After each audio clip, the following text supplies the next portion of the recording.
దాహం దాహం దాహం మోహం మోహం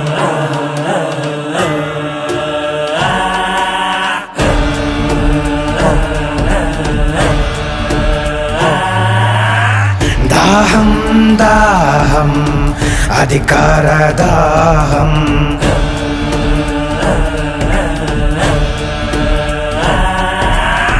మోహం మోహం కుర్చీ మీద మోహం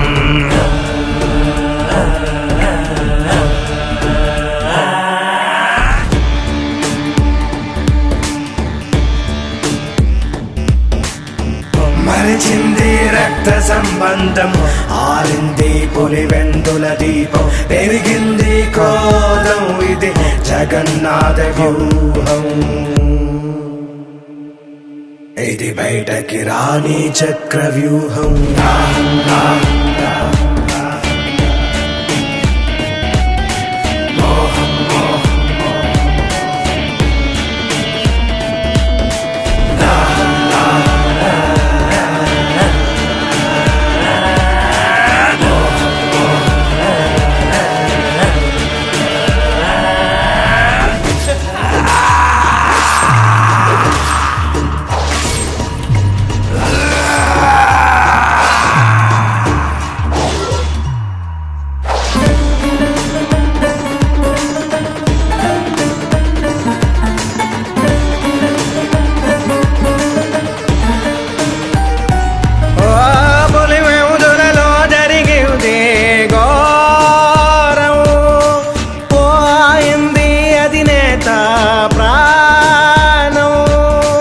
రగిలే జగలా దాటాడు తీరం జగనే రణమై చేశాడు నేరం జరిగింది జగన్మోహన పట్టాభిషేకం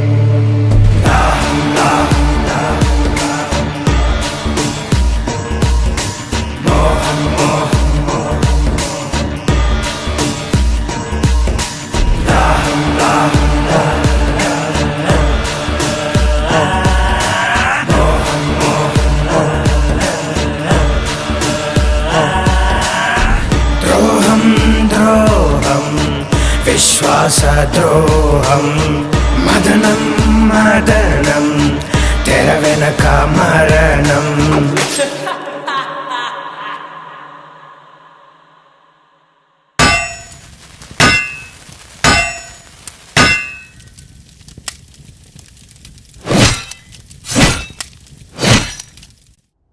అనాదిగా వస్తున్న ఆచారం మనిషికి మనిషికి మధ్య ఉన్న సంబంధం ఆది మానవుడి కాలంలో ఆకలి కోసం కడుపు నిండాక స్థలం కోసం బతకడం తెలిసాక ఎదగడం కోసం పేర్లు మారుతున్నా వాటిని పొందడానికి జరుగుతున్న సాంప్రదాయం పేరు మాత్రం యుద్ధం.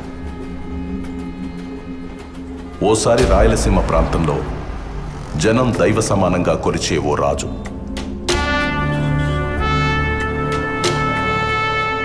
ఆ రాజు కడుపున రాక్షస మృగం పుట్టింది.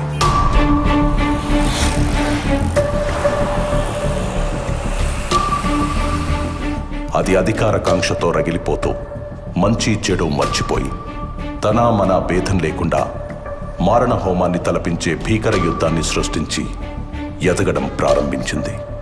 ఈ కథ మీకు అర్థం కావాలంటే ముందు మీకు పాత్రధారుల గురించి తెలియాలి. ఇది మన కథానాయకుడి వంశవృక్షం. ఎడుగూరి సందింటి ఫ్యామిలీ ట్రీ అంటే YS family tree. YS Venkatreddy అనే పెద్ద మనిషికి 2 భార్యలు. మొదటి భార్య లక్ష్మమ్మ, రెండో భార్య మంగమ్మ. మొదటి భార్యకి ఒకే ఒక కుమారుడు, ఆయనే చిన్న కొండారెడ్డి. రెండో భార్య మంగమ్మకు 4 మగబిడ్డలు, 5 ఆడబిడ్డలు. ఈ 4 ఒకడు రాజారెడ్డి. ఆయన భార్య జయమ్మ. వాళ్ళకి 6 మంది మగబిడ్డలు, 5 మంది ఆడబిడ్డలు. అక్కడ మొదటి భార్య కొడుకు చిన్న కొండారెడ్డికి కూడా 6 మంది మగబిడ్డలు, 5 మంది ఆడబిడ్డలు. ఇప్పుడు మన కథకి సంబంధించినట్టు రాజారెడ్డి కొడుకుల్లో ఒకరు ఆంధ్రప్రదేశ్ గర్వం రాజశేఖర్ రెడ్డి, ఇంకొకరు ఆయన తమ్ముడు వైఎస్ వివేకానందరెడ్డి. అక్కడ చిన్న కొండారెడ్డి ఫ్యామిలీ నుంచి మన కథకి సంబంధించినట్టు ఆయన మగబిడ్డల్లో వైఎస్ భాస్కర్ రెడ్డి మరియు ఆడబిడ్డల్లో వైఎస్ సుగుణ.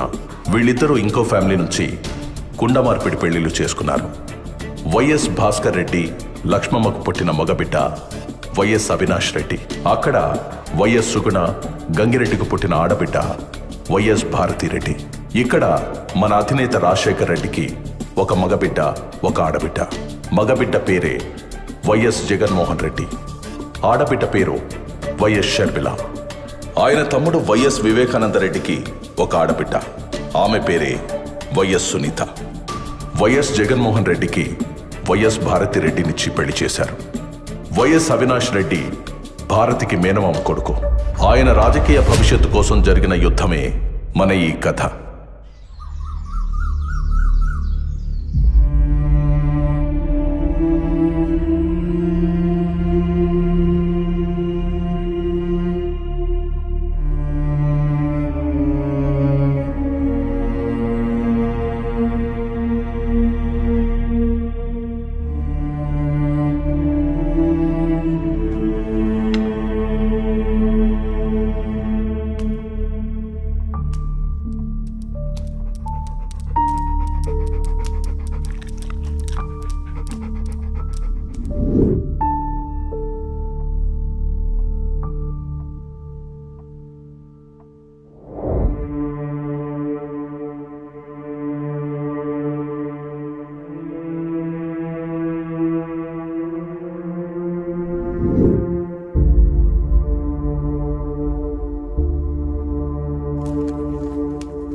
నాయనా, నేను హైదరాబాద్ పోతుండాను. ఇంకో 2 దినాలు ఉండిపోవచ్చుగా తల్లి. నాకు కూడా ఉండాలని ఉండాది నాయనా, కానీ హాస్పిటల్ నుండి కాల్స్ వస్తుండాయి. పిల్లలు కూడా నా కోసం ఎదురు చూస్తుండారు. సరే తల్లి, హాస్పిటల్ అంటుండా, దాని మీద ఎంతో మంది ప్రాణాలు ఆధారపడి ఉన్నాయి. ఎవరి ఆలస్యం వల్ల వాళ్లకు అన్యాయం జరగకూడదు. పోయిరా తల్లి.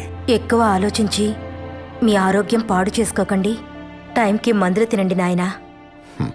సరే అయితే పోయొస్తాను నాయనా. ఆశీర్వదించండి. మంచిది, క్షేమంగా పోయిరా తల్లి.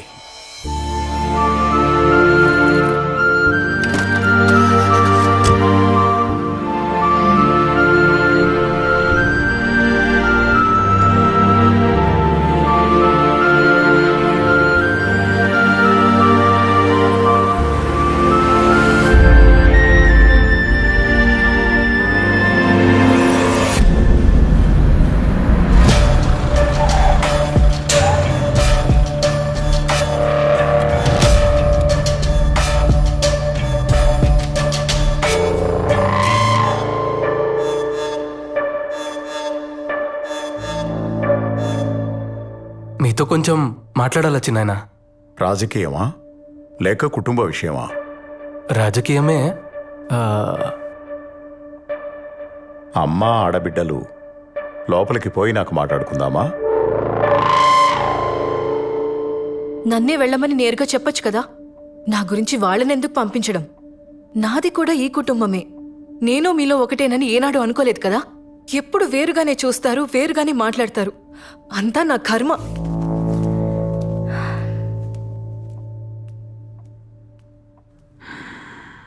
మేము కొత్త పార్టీ పెడతాండాం నాయన పేరు మీద. మీరు కూడా మాతోనే ఉంటారనుకుంటున్నాను. ఎవరెవరున్నారు మీ పార్టీలో? అంతా మనకు తెలిసిన వాళ్లే. గుంటూరులో దినేష్, నెల్లూరులో నరేష్, ఇంకా కడపలో మన అవినాష్.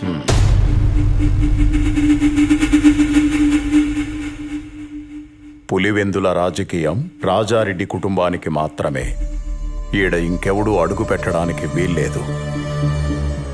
ఏడున్న మందికి మంచి చేయాలని మేం పడ్డ కష్టం, చేసిన త్యాగం, కన్న కలలు మీకేమీ తెలీదు. తొందరపాటు నిర్ణయాలు తీసుకోకు. ఈ నియోజకవర్గం మన కుటుంబ కిరీటం, మర్చిపోకు. దీని గురించి మనం మళ్ళా అయినా మాట్లాడుకోవచ్చు లేచి నాయన. ఇంకో విషయం, మీ దగ్గరున్న మా నాయన భూమి నాకు ఇస్తే. మీ నాయన భూమా? ఇద్దరం కలిసి అంతా సంపాదించుకున్నాం. నా అన్న నేను వేరువేరని ఎప్పుడూ అనుకోలేదు. అన్న భూమి కొంత నా పేరు మీద ఉన్నట్టే నా దుడ్డు కూడా చాలా వరకు ఆయన దగ్గర ఉండిపోయి ఉండాది. అయితే ఎప్పుడొస్తుంది మా చేతికి ఆ భూమి? ఎవరెవరికి ఏమేం రాసివ్వాలి? షర్మిలకు, విజయమ్మకు ఏం రాసివ్వాలి? నీకేం రాసివ్వాలి చెప్పు. ఇప్పుడే రిజిస్ట్రార్ ఇంటికి పిలిపిద్దాం.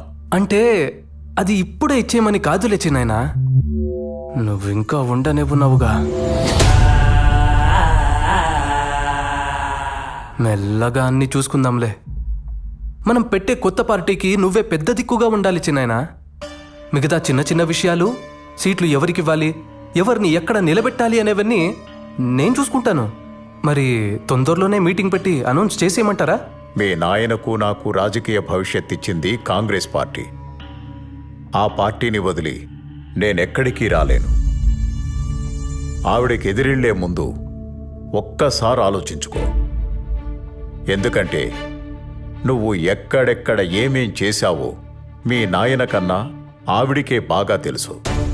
నీ గతంలో ఉండే ఒక్క పేజీని బయటికి లాగిందంటే నువ్వు కూర్చొని కలగంటున్నది మొత్తం తలకిందులైపోతుంది.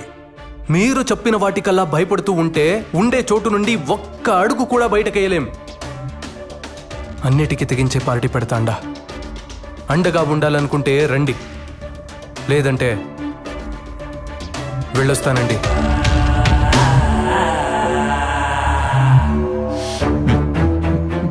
ఎందుకు వివేక వెనక్కి తగ్గుతుండావు? పార్టీ పెద్దగా నిన్నే ఉండమని అడుగుతా ఉండాడు కదా. నీకేమన్నా తక్కువ అయి ఉంటే చెప్పు. ఆడి కోపం తెప్పించి నువ్వేమో ఇట్ట నవ్వుతా ఉండావు. అసలు నీ ఉద్దేశం ఏంటి? ఈరోజు నీ కొడుకు కోసం ఇంత గట్టిగా అడుగుతుండావే వదినమ్మా. వాడు నా మీద చెయ్యెత్తిన రోజు మాత్రం ఒక్క మాట కూడా మాట్లాడలేదే. నేను పార్టీకి పెద్ద దిక్కంట. సీట్లు ఎవరికివ్వాలో, ఎక్కడ ఎవరిని నిలబెట్టాలో వాడే నిర్ణయిస్తాడంట. వాడు ఈడికొచ్చింది నన్ను పార్టీలోకి పిలవడానికి కాదు. నేను పార్టీ పెట్టుకుంటున్నా, వచ్చి చేరితే చేరమని చెప్పడానికి మాత్రమే. నా దారి వాడి దారి వేర్వేర్లే.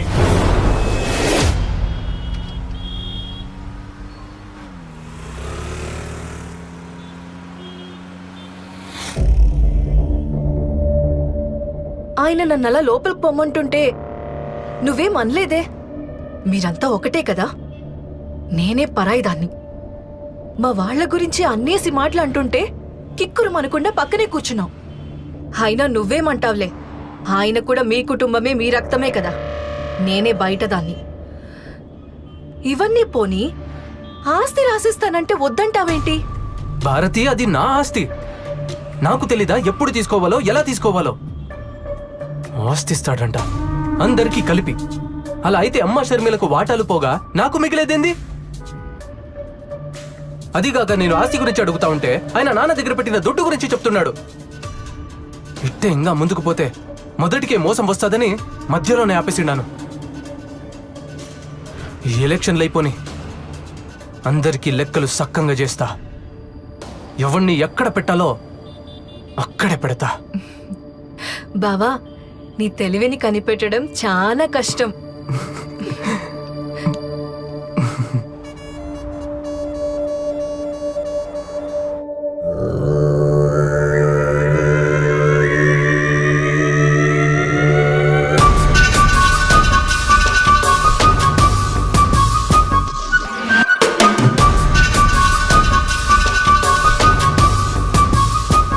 చూడు మామా, మా ఆయన ఆస్తి ఇవ్వమని అడిగితే నానా మాటలన్నీ అని పంపించాడు వీళ్ళ చిన్నాన్న. మావయ్య పోయాక మా ఆయన ఒంటరివాడైపోయిండాడు. మేమందరం ఉండగా మీ ఆయన ఒంటరివాడు ఎలా అవుతాడు?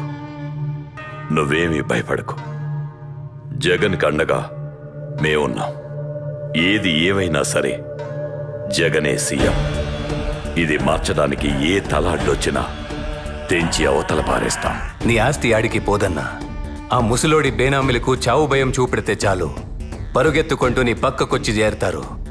వద్దన్నా వాళ్లంతట వాళ్లే వచ్చి నీ ఆస్తి నీకిచ్చిపోతారు. వివేక పవర్లో ఉండగా నువ్వు చెప్పిన ఏ ప్లాను వర్కౌట్ కాదు. కొట్టినా కోసినా వివేకాన్ని కాదనే దమ్ము ఆ బినామీలకు రాదు. ముందు మీరు పొలిటికల్గా బలపడితేనే ఏమైనా చేయగలరు. ఆయన మనం పెట్టే కొత్త పార్టీలోకి రమ్మంటే రానన్నాడు. అసలు మనం పార్టీ పెట్టడమే ఆయనకి ఇష్టం లేదు.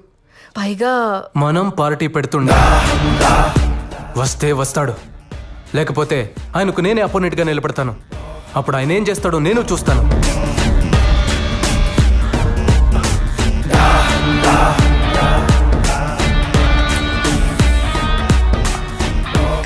నువ్వు వివేకకి పోటీగా వెళ్తే అతనికి కోపం వస్తుంది. వివేక కోపం వాలికొన్న వరం లాంటిది. ఎదురుగా ఎవడున్నా సరే సగం బలం ఇట్టే లాగేసుకుంటాడు. జగనన్న ముందు వివేక ఎంత నాయనా? అయినా ఈ కడప రాజకీయం మనకేమైనా కొత్త? రాష్ట్ర రాజకీయానికి కడప రాజకీయానికి జింక పిల్లకి పెద్ద పులికి ఉన్నంత తేడా ఉంటాది. ఇది తెలియకే ఎంతో మంది నాయకులు చాలా తొందరగా చచ్చిపోయి ఉండారు.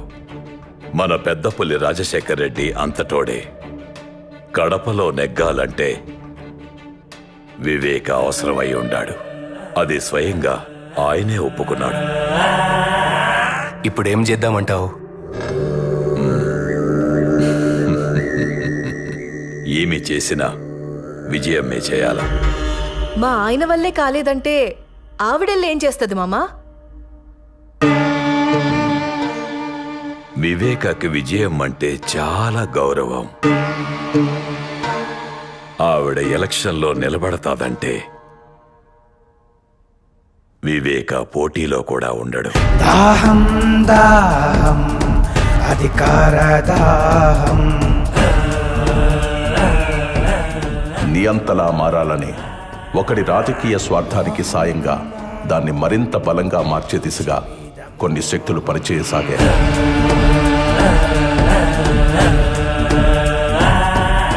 అదే అదునుగా తన అధికార దాహానికి అయిన వాళ్లనే కాకుండా అవకాశం ఉన్న ప్రతి ఒక్కరిని వాడుకోవడం మొదలుపెట్టాడు.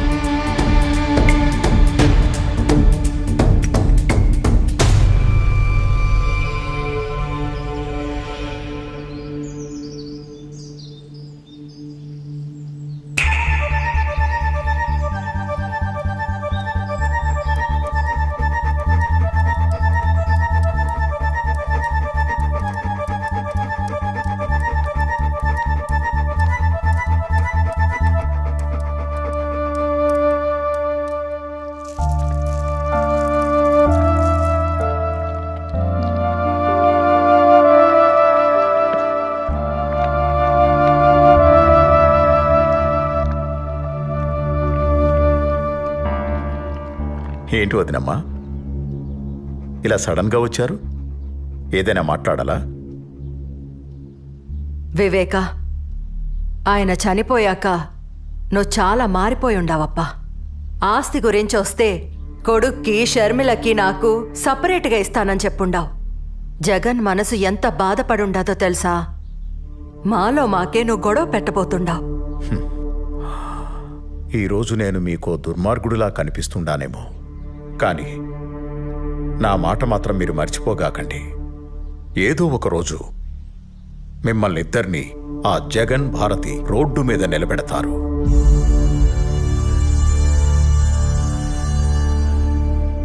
అప్పుడు తెలుస్తుంది మీకు ఈ వివేక మాట విలువ.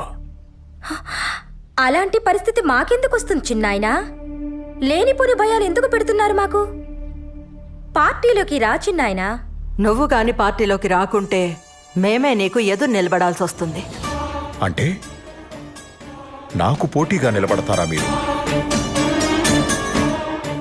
ఇది చెప్పిరమ్మని పంపినాడా జగన్ మిమ్మల్ని? నన్ను మీ అన్నలాగే చూసుకుంటానని చెప్పుండావు.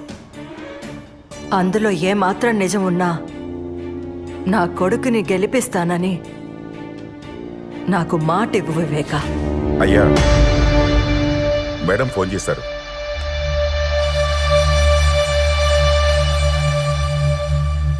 హలో మేడం, नमस्ते विवेक जी।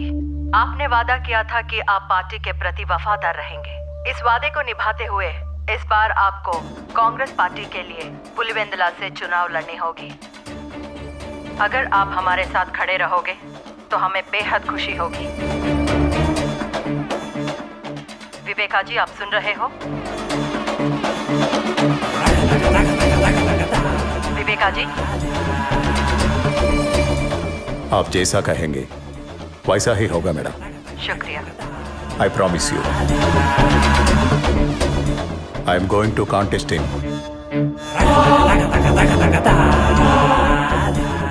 Pulivendula constituency. Okay madam, thank you.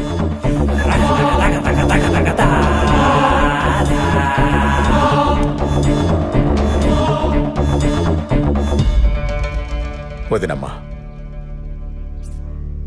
కాంగ్రెస్కి ఇచ్చిన మాట వెనక్కి తీసుకోలేను.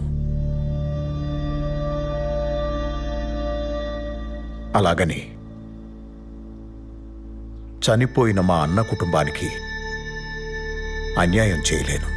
నా ఇంటి గడప తొక్కి కన్నీటితో అడిగిన మీ మాటను కాదనలేను.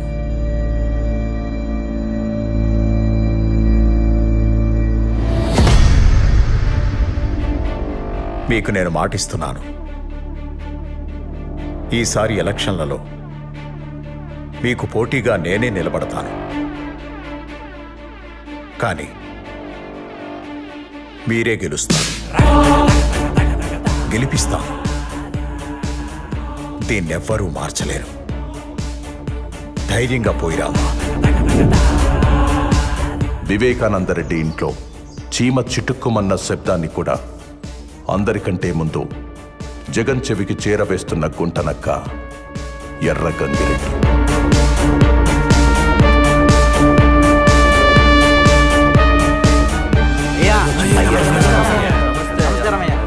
అయ్యా, మీరట కాలు మీద కాలేసుకొని కూర్చోండి.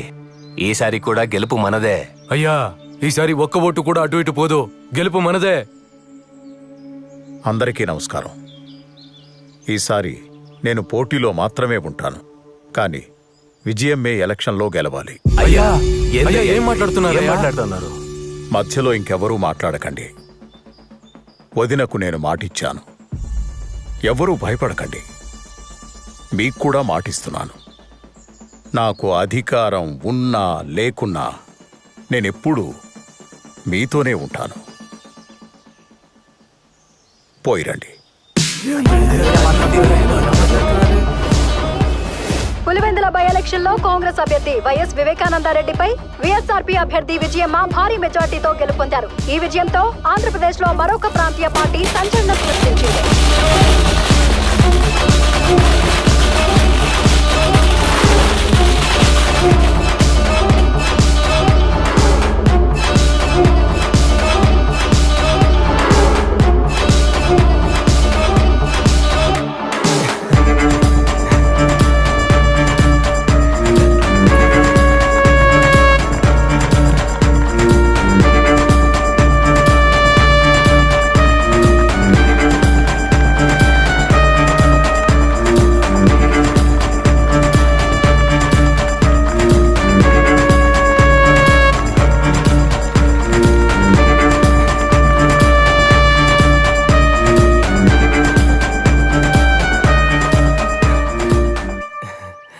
మనం గెలిచిండా నాయన, చాలా సంతోషంగా ఉండదు.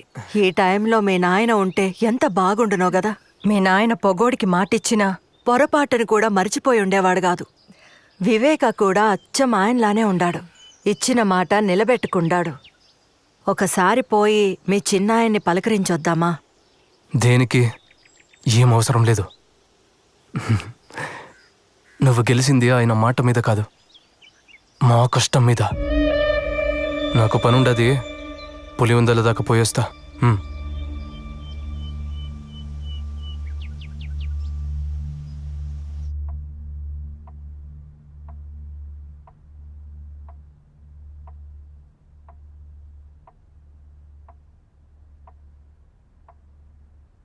అన్నా, మనం ఇప్పుడు పవర్లో ఉండాం కదన్నా. ఆ వివేక ఒంట్రోడయిండు. ఇప్పుడు వాళ్ళ పేనామిల్ని పిలిపించి ఆస్తి గురించి అడుగుదామా? వివేకాన్ని తక్కువ అంచనా వేస్తుండారు. మిమ్మల్ని గెలిపించాడు అంటే వాడు ఓడిపోయినట్టు కాదు. నాకు తెలిసినట్టు ఎమ్మెల్సీ ఎన్నికల్లో పోటీ చేస్తుండాడు. ఎమ్మెల్సీ ఎన్నికలు ఉంటాయని కూడా తెలియకుండానే రాజకీయాలకు వచ్చేసుండారా మీరిద్దరు? ఉప ఎన్నికల్లో ఓడిపోయి డిపాజిట్ ను కాపాడుకున్న వైఎస్ వివేకానందరెడ్డిని వ్యవసాయ శాఖ మంత్రిని చేసిన ప్రభుత్వం గతంలో ఎమ్మెల్సీగా పనిచేసి పదవీ కాలం ముగియడంతో రాజీనామా చేసిన వైఎస్ వివేకానందరెడ్డిని ప్రభుత్వం మళ్లీ ఎమ్మెల్సీని చేసి వ్యవసాయ శాఖ మంత్రిని చేసింది.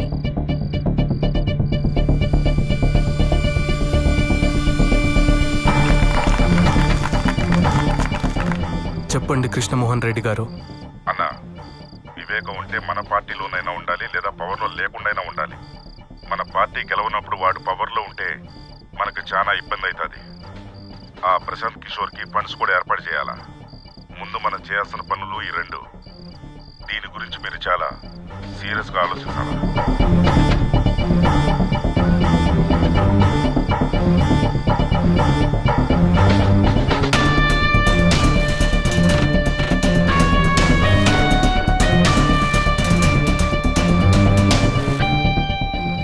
2014 ఎలక్షన్ తర్వాత ఆంధ్రప్రదేశ్ రాష్ట్రంలో కాంగ్రెస్ కనపడకుండా పోయింది. అప్పుడు మనోడు మళ్లీ ఆట మొదలుపెట్టాడు.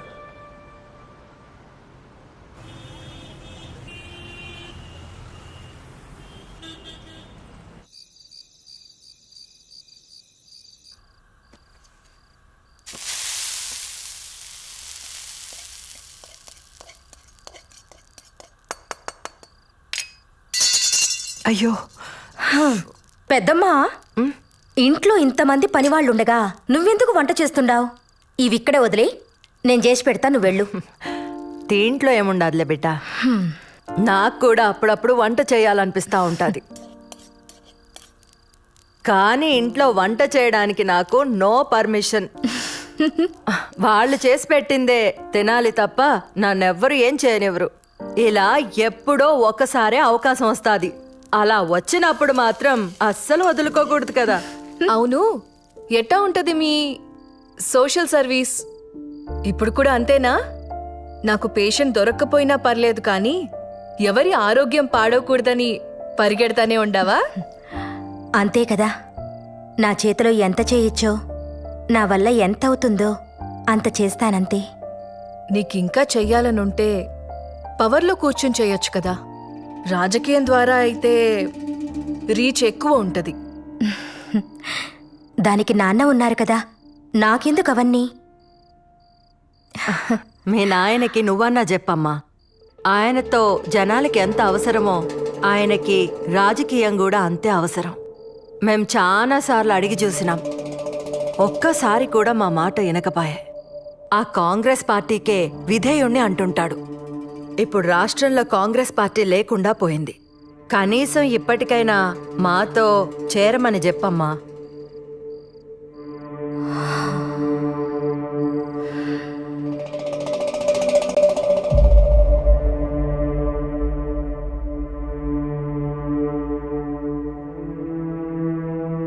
నాకు మరొక దారి లేదంటుండావా వదినా?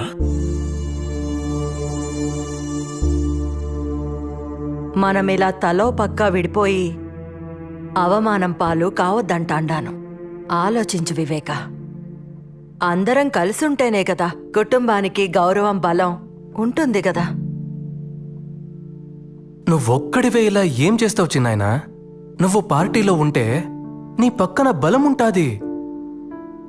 ఎప్పుడూ నాకు ఒంటరిగా పోరాడడం అలవాటై ఉండాది. నన్ను నమ్ముకున్న వాళ్ళకి కాస్త సాయంగా ఉంటే అదే చాలు.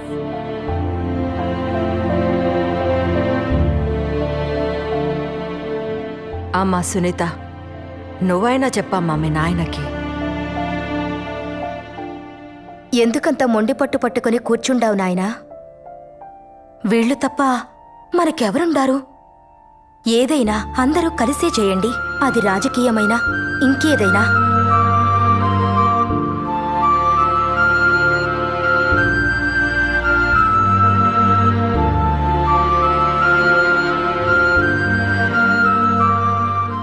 సరే వినండి, మీరన్నట్టే కానియండి.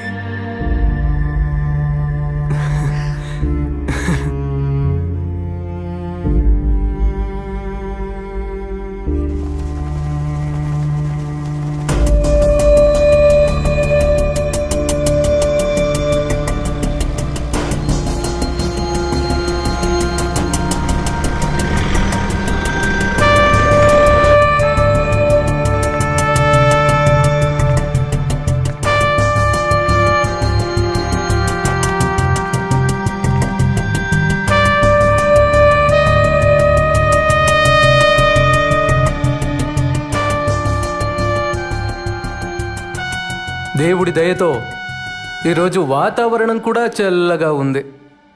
చక్కటి చిరునవ్వులతో ఆప్యాయతను చూపిస్తూ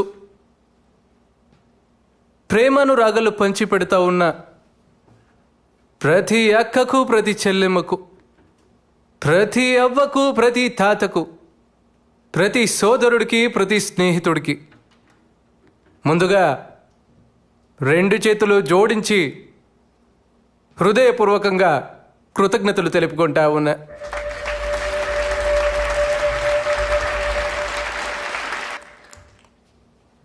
తెలుగు వారి గుండెల్లో, తెలుగు రైతుల గుండెల్లో ఎప్పటికీ నిలిచిపోయే ఒక మహా వ్యక్తి, ఓ మంచి మనిషి వైఎస్ఆర్ గారు, నాన్నగారు. దానితో పాటు నాన్నగారు లేని లోటుని మా చిన్నాయన వివేకానందరెడ్డి గారు తీర్చుతున్నారు.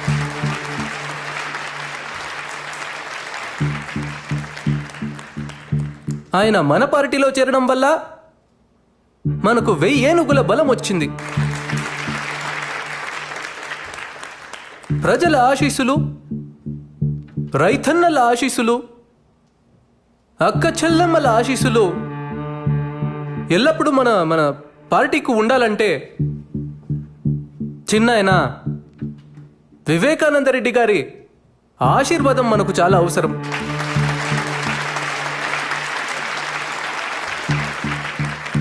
ఇప్పుడు మన పార్టీ గురించి, మన కర్తవ్యాల గురించి చిన్నాయన మీకందరికీ తెలియజేస్తాడు. ఈ 2 మాటలు చెప్పి నేను సెలవు తీసుకుంటా ఉన్నా. మా అన్న రాజశేఖర్ రెడ్డి బిడ్డ మన వైఎస్ జగన్ మంచి ఉద్దేశంతో పార్టీ పెట్టుండాడు. రైతులందరికీ అలాగే పేదలకు మంచి చేయాలని ఈ పార్టీ పెట్టుండాడు. ఈ పార్టీకి మా సపోర్టే కాదు, మీ అందరి సపోర్టు కావాలి. మీ అందరూ మీ జగనన్నని గెలిపించండి. నమస్కారం.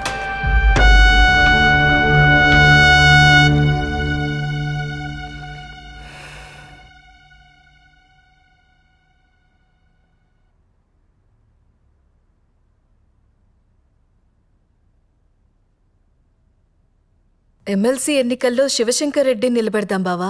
ఆయన మనకి ఎంతో సహాయం చేశారు కదా. బాబాయ్ నిలబెడుతున్నాడు కదా. ఆయన కోసం మనకు సాయం చేసిన వారిని మర్చిపోతామా? ఆయన మనకు విలువ ఇవ్వనప్పుడు వీళ్లే కదండి మన పక్కన నిలబడ్డారు. భారతి నీకు అసలు... సరే వదిలే భారతి, ఇప్పుడు అన్న ఎలా చెప్పితే అలా చేద్దామంతే.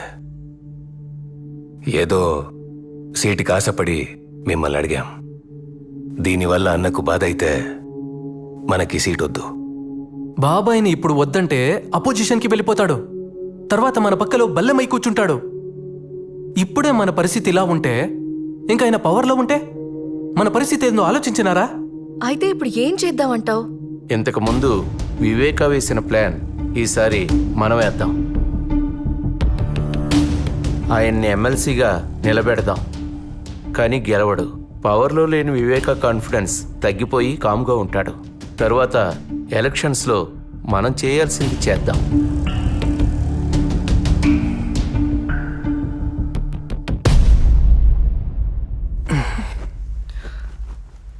సరే కానివ్వండి.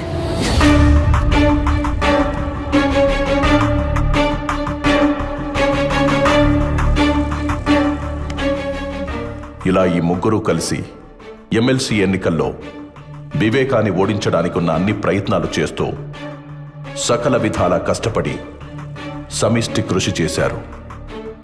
చివరికి ఎమ్మెల్సీ ఎన్నికల్లో వైఎస్ వివేకానందరెడ్డి ఘోర పరాజయం పాలయ్యారు. జాతీయ రాజకీయాల్లో ఎంపీగా, రాష్ట్ర రాజకీయాల్లో మంత్రిగా పనిచేసిన ఓ రాజకీయ నిపుణుడు ఎమ్మెల్సీ ఎన్నికల్లో ఘోర పరాజయం పాలయ్యారు. తన వాళ్ల చేతుల్లోనే మోసపోయిన వైఎస్ వివేకానందరెడ్డి ఈ ఓటమితో ఆయన రాజకీయ జీవితానికి తెరపడుతుందా?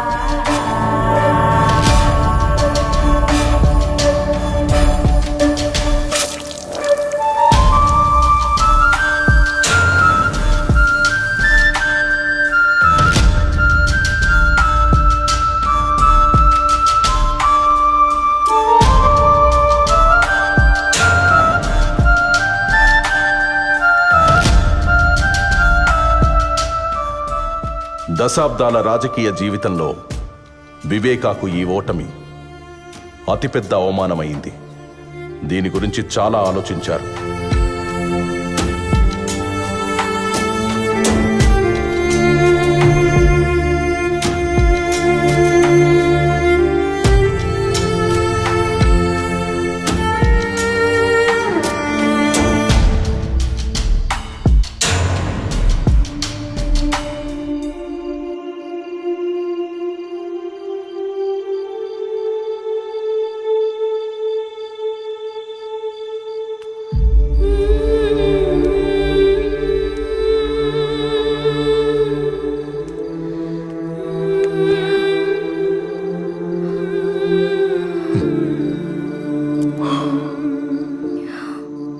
బాగుండావా నా బంగారు తల్లి?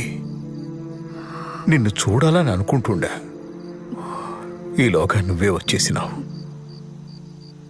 ఈ నాయన మనసు నీకెట్టా తెలిసిపోతుండాది బంగారు తల్లి? నేను చెప్పడం వల్లేగా నువ్వు ఓడిపోయినావు. మన వాళ్లతో కలిసి ఉండమన్నానే కాని ఓడిపోమ్మని కాదు నాయనా. ఎందుకో ఈ ఓటమిని చూడలేకపోతుండాను. అయ్యో పిచ్చి నా తల్లి, రాజకీయాల్లో ఓడిపోవడం గెలవడం సహజమే. ఇప్పుడు ఓడిపోయాను, ఇంకోసారి మళ్ళీ గెలుస్తాను. జనాల్లోకి పోయి తిరుగుతాను, ఎక్కడ తప్పు జరిగిందో తెలుసుకుంటాను. నీకోసం వచ్చే ఎన్నికల్లో తప్పకుండా గెలుస్తాను.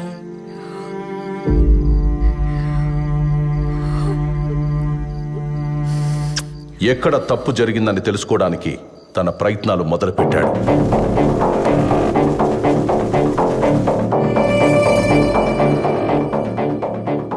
తన ఇన్నేళ్ల రాజకీయ అనుభవంతో వివేక తన ఓటమికి కారణాలు కనుక్కున్నాడు.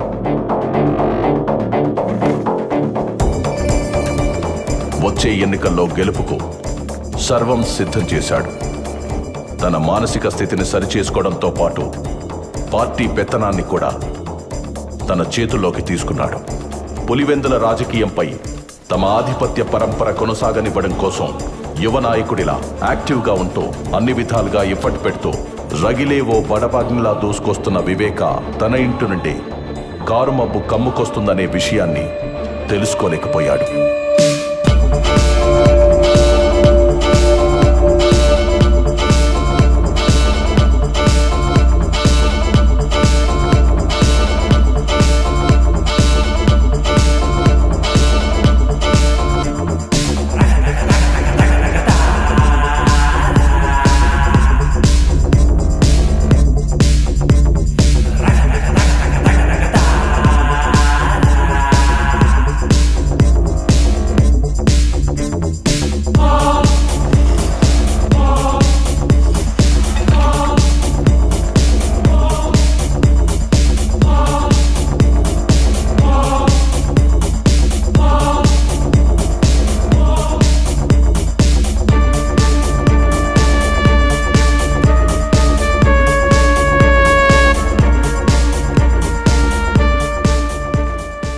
రోజులు గడుస్తున్న కొద్దీ పార్టీలో వివేకా చరిష్మా పెరిగి అది తన రాజకీయ భవిష్యత్తుపై ప్రభావం చూపుతుందనే భయం మొదలైంది.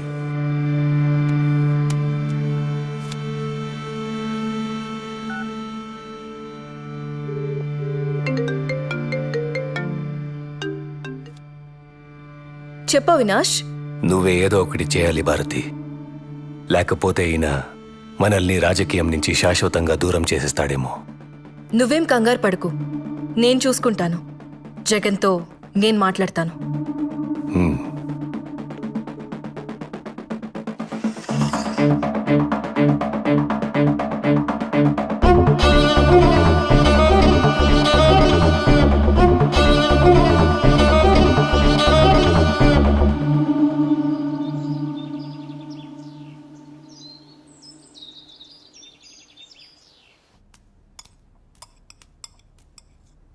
మీతో కొంచెం మాట్లాడాలి చిన్నమామ. రాజకీయమా లేక కుటుంబ విషయమా? ఈ కుటుంబానికి రెండు ఒకటే కదా. ఎందుకు చిన్నమామ నేనంటే అంత కోపం మీకు? నేనేం పాపం చేశాను? ఒక్కసారైనా నన్ను ఈ కుటుంబంలో మనిషిగా చూసారా? షర్మిలమ్మ, నేను, సునీత కలిసే పెరిగాం కదా. షర్మిలమ్మను హైలైట్ చేసి మెచ్చుకున్నట్లు, గౌరవించినట్టు ఎప్పుడైనా నా గురించి ఒక్క మంచి మాట అన్నారా? షర్మిలమ్మను ఎవ్వరూ ఊరికే హైలైట్ చేయడం లేదమ్మా. మీ ఆయన వెళ్ళి జైల్లో కూర్చుంటే షర్మిలమ్మ ఆడబిడ్డైనా వెళ్ళి పాదయాత్ర చేసింది.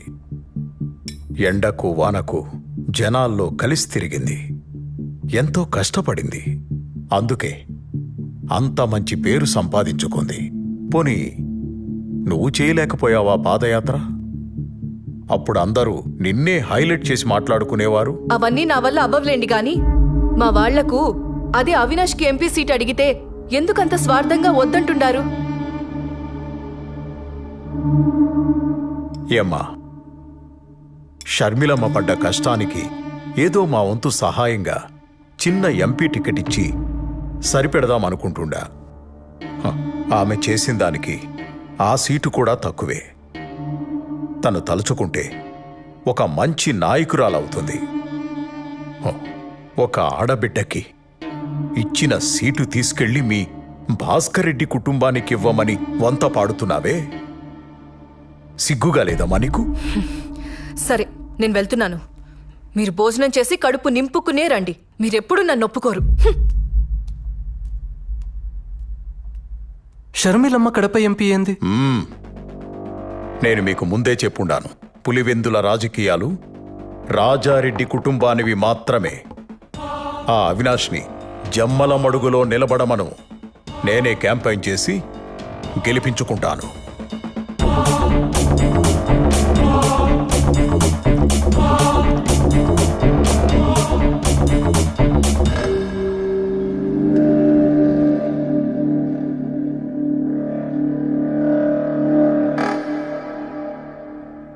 ఏమంటున్నాడు? మా వాడికి సీట్ ఇవ్వడు, అంతే కదా? వదిలే భారతి, మేం మీతో ఉండేది సీటు కోసం కాదు, జగనన్న మీదున్న ప్రేమతో. అన్నా, నీకు కష్టం వచ్చినప్పుడు మా చేతనైంది చేసిండాం. నువ్వు నాకు సీట్ ఇచ్చినా లేకపోయినా మేమెప్పుడూ నీ పక్కనే ఉంటాం. మీ మంచితనం జగన్కి ఇంకా అర్థం కావడం లేదులే బావా. వాళ్ళ బాబాయ్ చేతిలో కీలు బొమ్మలా ఆడుతాండాడు. జగన్ బాగు కోసం మనం ఆలోచిస్తా ఉంటే ఈయనేమో వీళ్ళ బాబాయ్కి సపోర్ట్ చేస్తా ఉండాడు. ఆవిడ పాదయాత్ర చేసిందంట. ఆవిడ మీదే మన రాజకీయ భవిష్యత్తు ఆధారపడి ఉండాదంట. కాసేపు నువ్వు గమ్మునుంటావా? ఏం చేయాలో ఏం చేయకూడదో నాకు తెలుసు. ఈడ ఎవరు పాదయాత్ర చేసినా జనం వచ్చింది మాత్రం నా ముఖం చూసి. ఊరుకుంటే ఏదైనా మాట్లాడుతుంది.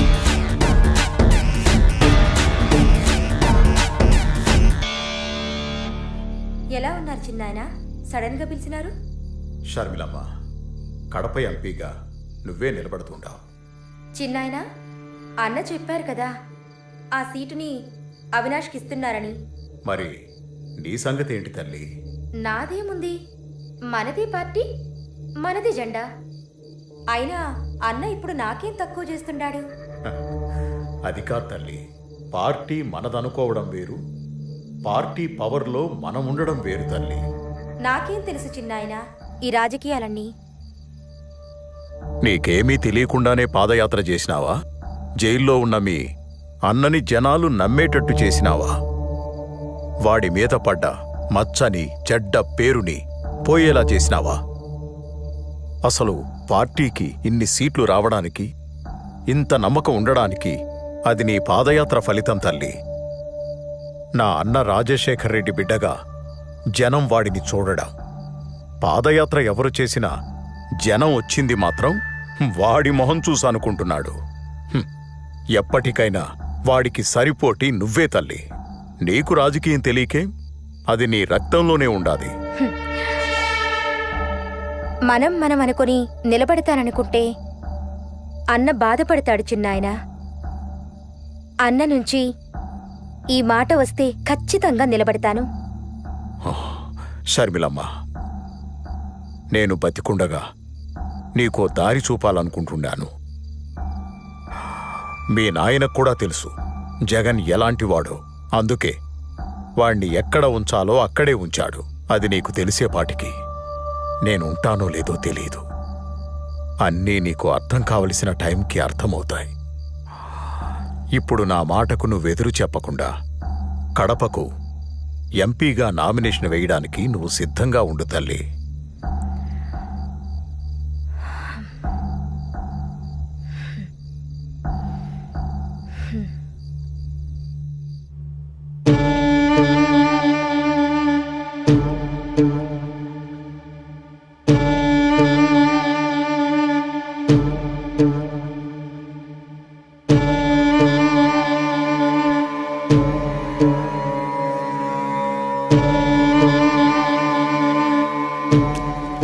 ఈసారి ఎలాగైనా మనం గెలవాలి జగన్ గారు.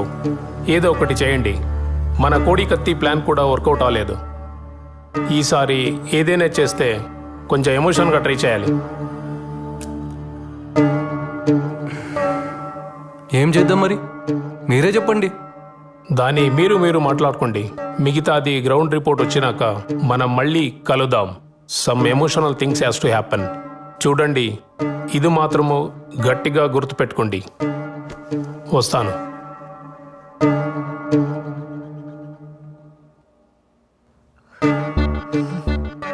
పార్టీ నీది, పెత్తనం ఆయనది. నీకింకెలా చెప్తే అర్థమవుతుందో కూడా నాకు తెలియడం లేదు. ఈ విషయంలో జగన్ ఏం చేయడు. మీరైనా ఏదో ఒకటి చేయొచ్చు కదా అవినాష్ బావా. అన్నని ఒక్క మాట చెప్పమని చెప్పు చాలు. అన్న కోసం ఏదైనా చేస్తాను. వివేక సార్లాగా సొంత నిర్ణయాలు నేను తీసుకోను. అన్న మాటకు నేను కట్టుబడి ఉంటాను. అన్న వెంటే ఉంటాను. బావుంది.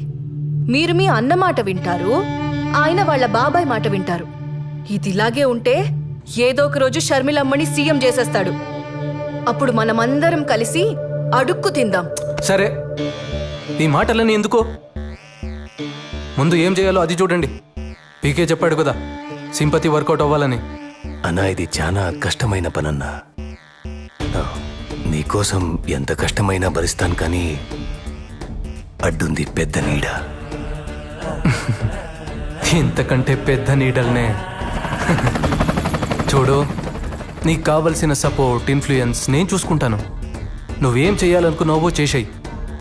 సరే అన్నా, అయితే మనకున్న అడ్డుని శాశ్వతంగా తొలగించేస్తానన్నా. నీకు రాజకీయ భిక్ష పెట్టుండాను.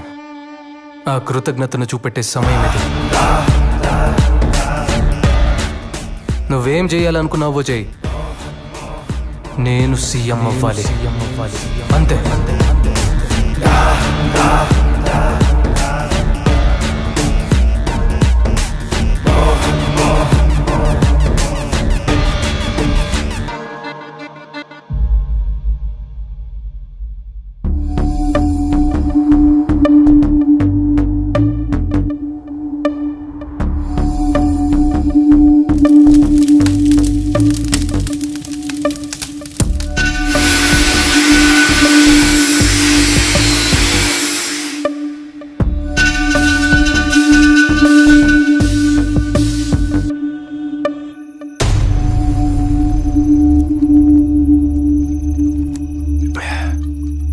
దస్తగిరి అంతా రెడీ కదా? ఎంత తాగుతావన్నా భయం పోవడం లేదన్నా. నిండా మునిగినాక సలేందిరా, ఇంత దూరం వచ్చినాక తిరిగి వెనక్కి తగ్గుతావా ఏంది? అన్నా అస్సలు మొత్తం ప్లానింగ్ లో నా పేరుని నీ కాడికి తెచ్చినోడు ఎవడన్నా?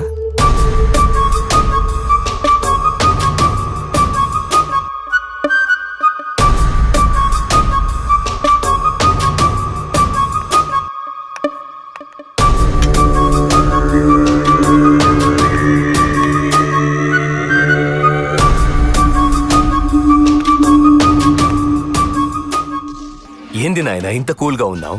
అప్రూవల్ వచ్చిండాదిగా, ఏం ప్లాన్ చేసిండావు? ఇన్నాళ్ళు పులివెందులకి పోతురాజులా నిలబడి మన పని ప్రతి దానికి అడ్డుపడుతుండేవాడు. ఇప్పుడు ఆ పోతురాజుని పులివెందల నుండి నేరుగా పైకి పంపిస్తున్నా. అది నాయన మగోడి మాట మాట్లాడినావు. ఇంతకీ ఎలా చేపిస్తుండావు? ఎవరితో చేపిస్తుండావు?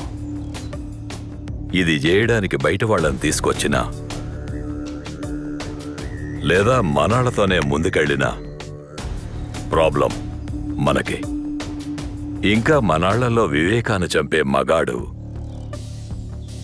ఎవడైనా ఉండాడనుకుంటున్నారా? ఒకవేళ చంపినా ధైర్యంగా తిరగలేక దొరికిపోతాడు. ఇది సక్కంగా అనుకున్నది అనుకున్నట్టుగా అవ్వాలంటే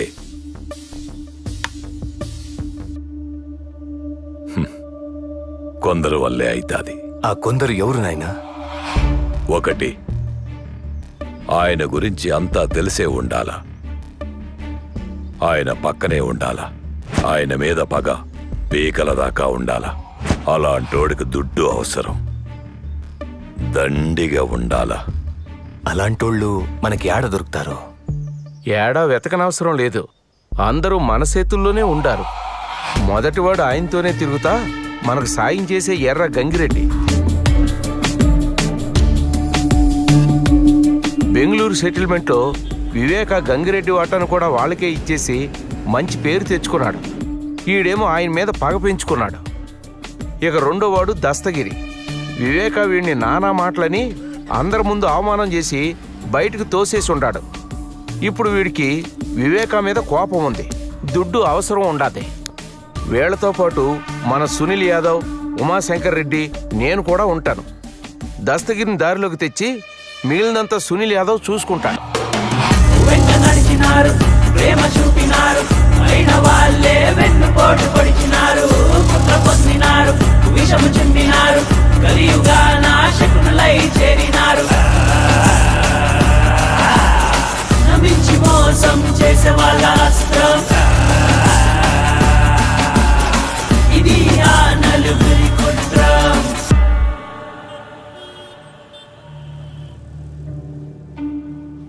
ఈ నాయాళ్ళలో పట్టాలు నన్ను వదిలేటట్లేరుగా. వీళ్ళందరికీ పిచ్చి పట్టు ఉండదో ఏమో.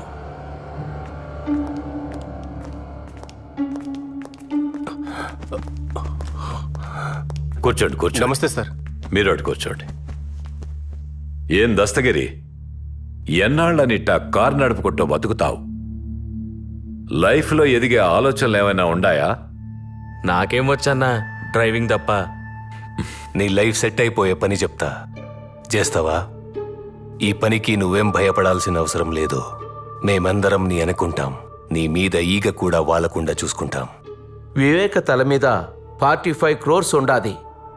నీ వాటా 5 crores వస్తుంది. ఎక్కువగా ఆలోచించుకో. మాకు ఈ పని చేసి పెట్టినావంటే చాలు, నీ దశ తిరిగిపోతాదిరా.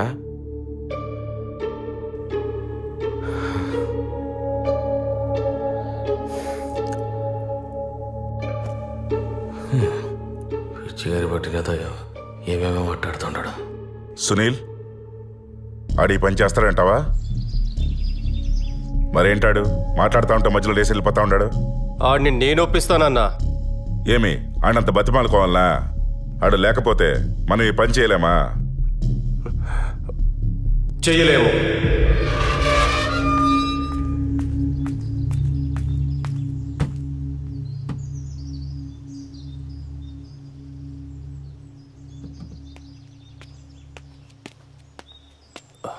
ఏం దస్తగిరి మాట్లాడుతుంటే అలా మధ్యలో వదిలేసి వచ్చేసుండవు? లేకపోతే ఏందన్నా పొద్దున ఇంటికి తీసుకొచ్చుండవు. ఆ ఫ్యామిలీ పేరు చెప్తేనే ఉచ్చబోసుకుంటారు వీళ్ళు. వాళ్ళని చంపే సీన్ వీళ్ళకెక్కడదన్నా.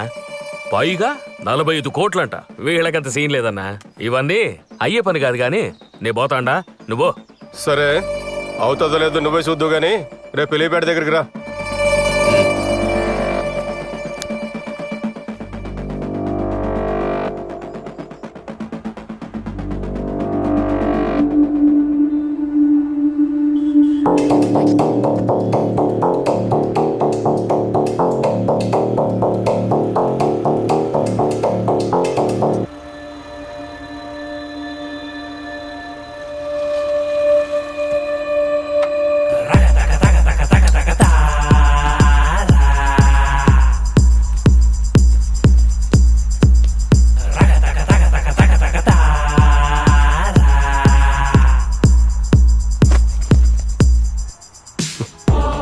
చూసుండవా, ఇప్పుడే ₹1 చేతికొచ్చుండది. పని అయినాక మిగతాది కూడా వచ్చి చేరుతుంది.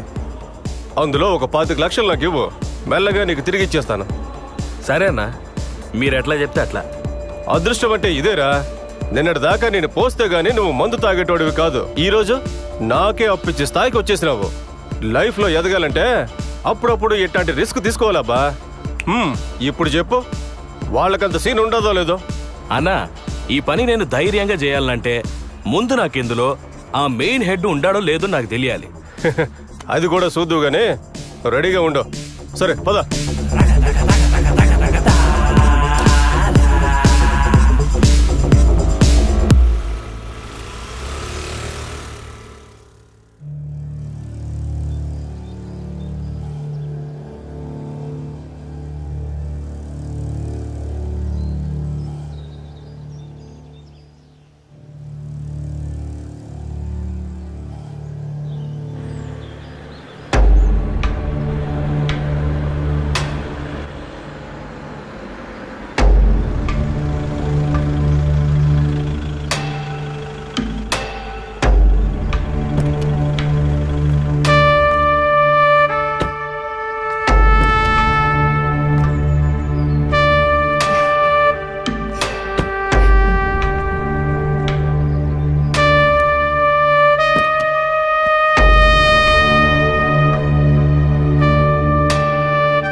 మనం రాజకీయంలో బలపడాలంటే అందరితో పాటు బాగుండాలి.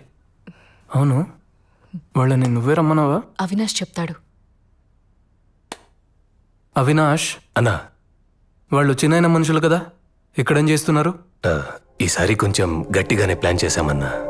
ఈ దెబ్బతో మన సమస్యలన్నీ తీరిపోతాది. ఆ పీకే చెప్పినట్టు జనాల్లో సింపతి క్రియేట్ అవుతుంది. ఏం చేసినా సైలెంట్గా అయిపోవాలి. సరే అన్నా, అసలు ప్లాన్ ఏంటంటే అవన్నీ నాకు అవసరం లేదు. మీరేం చేస్తారో చేయండి. పీకే చెప్పినట్టు సింపతి గట్టిగా వర్కౌట్ అవ్వాలి. జనాలకి మన మీద నమ్మకం రావాలి. దానికోసం మీరు ఎంతవరకైనా వెళ్ళండి. మీ వెనకాల నేనుంటాను. సరే, నేను చూసుకుంటానన్నా.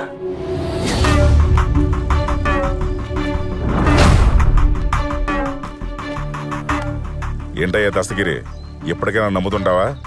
ఈ పని చేస్తావా? చేస్తానన్నా, నేనే చేస్తాను. అన్నా, నేను మిమ్మల్ని గట్టిగా నమ్ముతా ఉంటానన్నా. ఈ పని నేనే చేస్తానన్నా. అన్నా, వెళ్దామా అన్నా?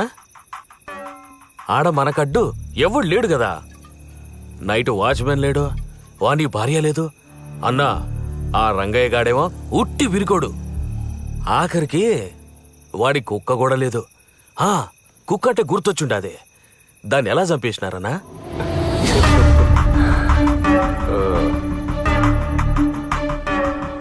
ఎప్పుడైతే మేము ఈ ప్లాన్ అనుకున్నామో అప్పటి నుంచి ఆయన ఇంటి చుట్టూ నిఘా పెట్టినాం. అప్పుడు మాకు అర్థమైంది ఏంటంటే ఆయన కోసం ప్యానం ఇచ్చే ఒక పవర్ఫుల్ కుక్క ఉందని.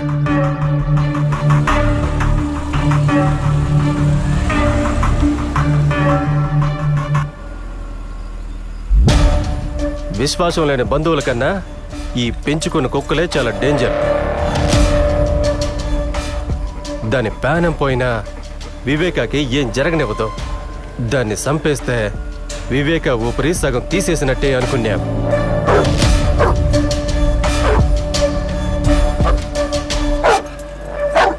రాజు, ఏంట్రా, ఏమైంది నీకు? ఇంతలా అరుస్తున్నావేంటి? ఏయ్ రాజు, రాజు, ఏమైందిరా?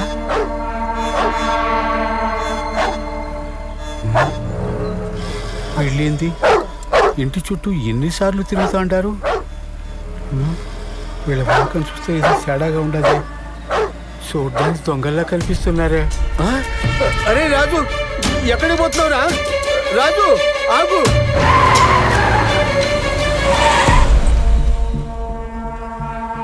ఈ ఇంట్లో ఉన్న అంతమంది ఒక లెక్క అయితే ఈ కుక్కే ఒక లెక్కగా కనిపిస్తుండది. అవునన్నా, నువ్వు చెప్పే మాట నిజం.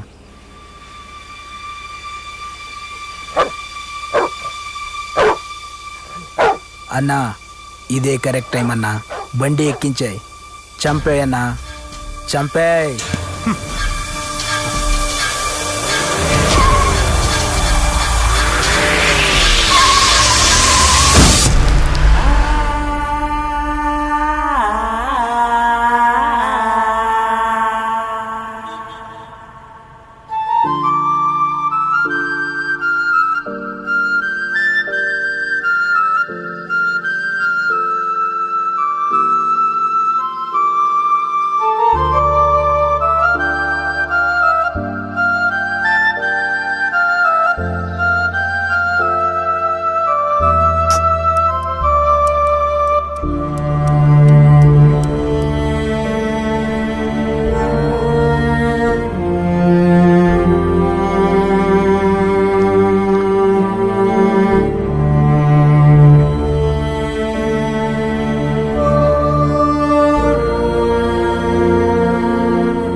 కుక్క పోగానే వివేక్ కుడి భుజం పోయినంత బాధపడుంటాడన్నా. దానమ్మ అది బాంబుల కుక్క కాదన్నా. ఆ కుక్క ఒక్కటే 100 మంది పాలేగాళ్లతో సమానం అన్నా. దానికి చిన్న అలికిడి వినబడ్డదంటే చాలు అందరూ వచ్చిందాకా అరుస్తూనే ఉంటది. ఆ పెద్దాయన కన్నా డేంజర్ అన్నా అది. దాన్ని లేకుండా చేసి మంచి పని చేసినారు. పెద్దాయన సగం ప్రాణం ముందే తీసేసినారు. ఇప్పుడెళ్ళి ఈజీగా చంపేయచ్చు.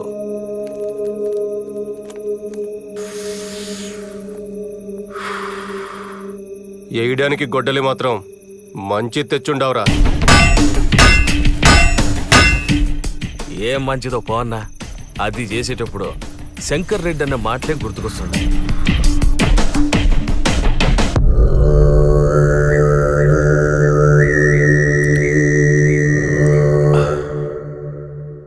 మీరు చేసేది సైలెంట్గా అయిపోవాలా? ఎక్కువ యాగి చేయకుండా ముందు ముఖం మీద తలగడ పెట్టి ఊపిరి ఆపేయండి. సునీలన్న, అనుకున్నది పక్కాగా చేసి రండి. మధ్యలో ఆపేసి మాత్రం రాకండి. అన్నీ 1కి 2 సార్లు చెక్ చేసుకున్నాకే దిగండి. ఈ దెబ్బతో అయిపోవాలి వాడు. నేనంతా చూసుకుంటానన్నా. దస్తగిరి, నాకు గొడ్డలి కావాలప్పా. కొత్త చేయించాలన్నా? ఏంది చేయించేది? ఈ చుట్టుపక్కల ఎక్కడ మనం ఏం చేసినా వెంటనే వివేకాకు ఫోన్ వెళ్ళిపోతుంది. ఊరికే భయపడమాకు శంకర్ అన్నా. ఏది ఏమైనా నేను చూసుకుంటా. లేదన్నా, శంకర్ రెడ్డి అని చెప్పింది నిజమే. ఈ ఏరియాలో సీమ సిట్టుకుమన్నా ఆ పెద్దానికి తెలిసిపోతుంది. అలాంటిది మనం కొత్త గొడ్డలొకటి చేపించినామని తెలిస్తే అంతే, నా భార్య ముండమయ్యాల్సిందే. ఏం దస్తగిరే, నువ్వు కూడా భయపడుతున్నావేమి? భయం కాదన్నా, నీకింకా వివేక్ గురించి పూర్తిగా తెలిసినట్లేదు. ఈ ఊరు కాదు కదా, అందుకే ఎగిరెగిరి పడుతుంటాడు. పొరపాటున వివేకాకు తెలిసి పాతాళానికి తొక్కితే అప్పుడు అర్థమవుతుంది ఈడ ఆయన ఏందో, ఆయన పవర్ ఏందో. ఏయ్, అనవసరమైన మాట్లాపి ఇప్పుడేం చేయాలో చెప్పు. నాకు తెలిసినోడొకడు గదిలో కొలిం పెట్టుకున్నాడు, అక్కడే చేయించుకొస్తానన్నా. సునీల్, అంతా జాగ్రత్తగా చూసుకోండి. నేను రేపు వివేక చేసే క్యాంపెయిన్ దగ్గరికి వెళ్తాను. అక్కడి నుంచి మీకు అప్డేట్ ఇస్తూ ఉంటాను. సరే.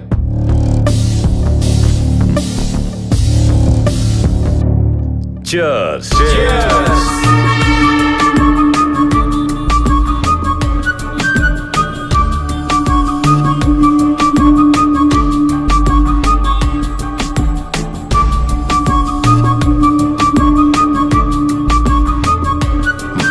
నమస్కారం.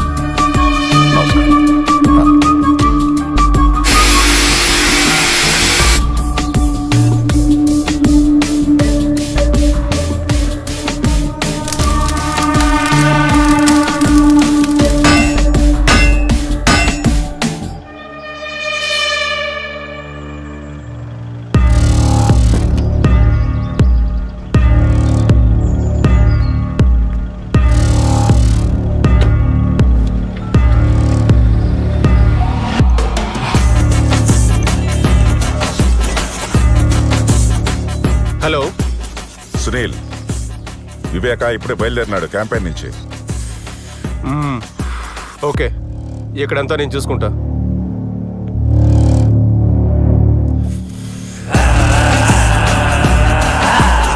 నమ్మించి మోసం చేసే వాళ్ళ అస్త్రం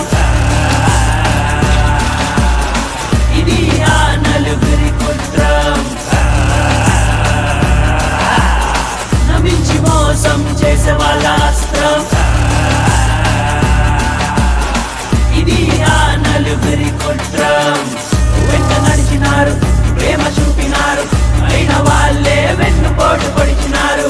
కుట్ర పొందినారు, విషము చిందినారు, కలియుగా నాశకునులై చేరినారు.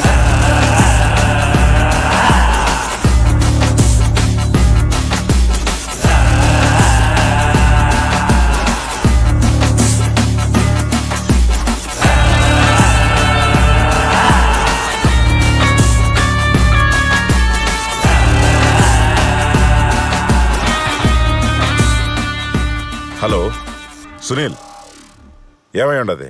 అంతా ఓకేనా? దస్తగిరి కదిలికిపోయినాడు. గొడ్డలు తీసుకొస్తున్నాడు.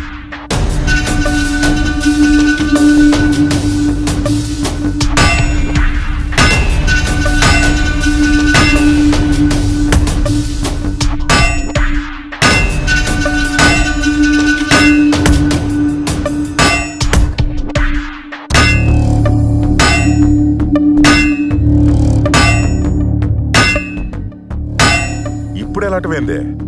అయినా నువ్వెందుకు పంపించినావా? ఇదంతా ముందుగా చూసుకున్న బళ్ళా? నీకేమైనా బుద్ధి ఉండదా? నువ్వేం కంగారు పడ మాకు, వాడు వస్తాడు.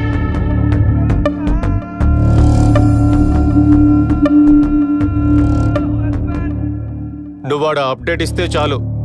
అది కాదు సునీల్. ఛ!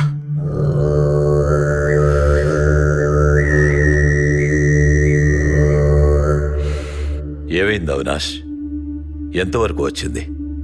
నాయనా, మనోళ్ళు ఆల్రెడీ అక్కడే ఉన్నారు. మనం కాసేపు కామ్గా వెయిట్ చేస్తే వాళ్ళ పని వాళ్ళు చేసుకొని వస్తారు. మీరు రిలాక్స్గా ఉండండి. ఇంతకీ అన్న ఏమంటున్నాడు? నవీన్ ఫోన్కి అప్డేట్స్ ఇవ్వమన్నాడు. జాగ్రత్తగా మెదడు వాడండి. ఏం చేసినా ఊరికే ఒకదానికొకటి చేసుకొని నెత్తి మీదేసుకోబాకండి. నాయనా, ముందు నువ్వు రిలాక్స్గా ఉండు. మిగతాదంతా నేను చూసుకుంటాను. ఊరికి నువ్వు భయపడి నన్ను భయపెట్ట మాకు.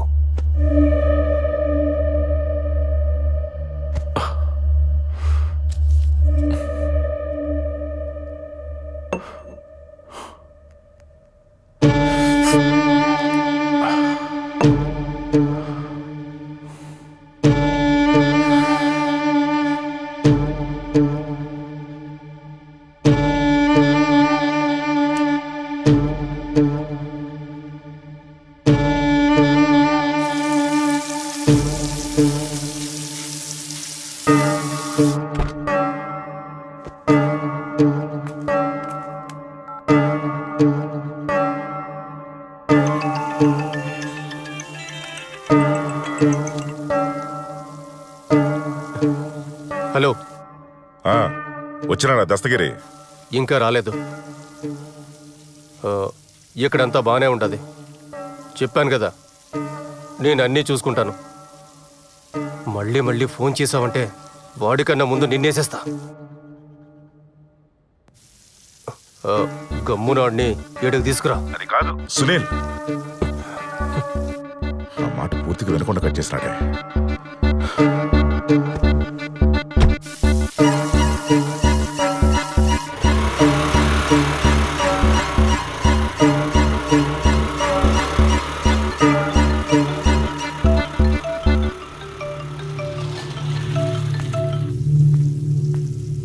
ఏం దస్తగిరి, ఫోన్ చేస్తా ఉంటే తీయడం లేదంటబ్బా.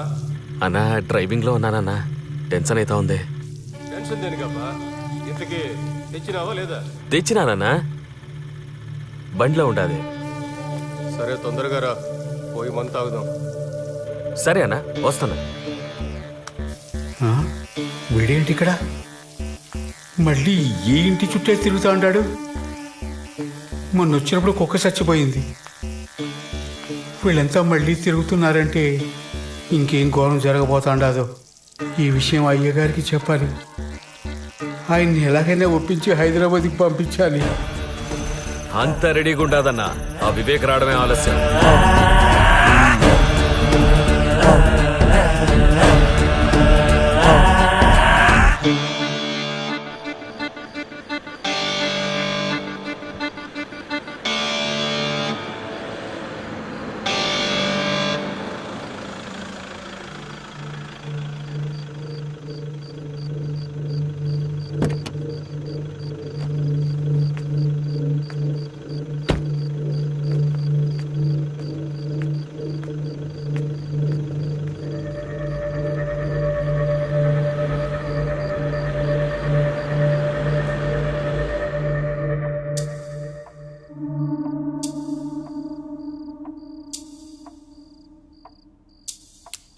అయ్యా,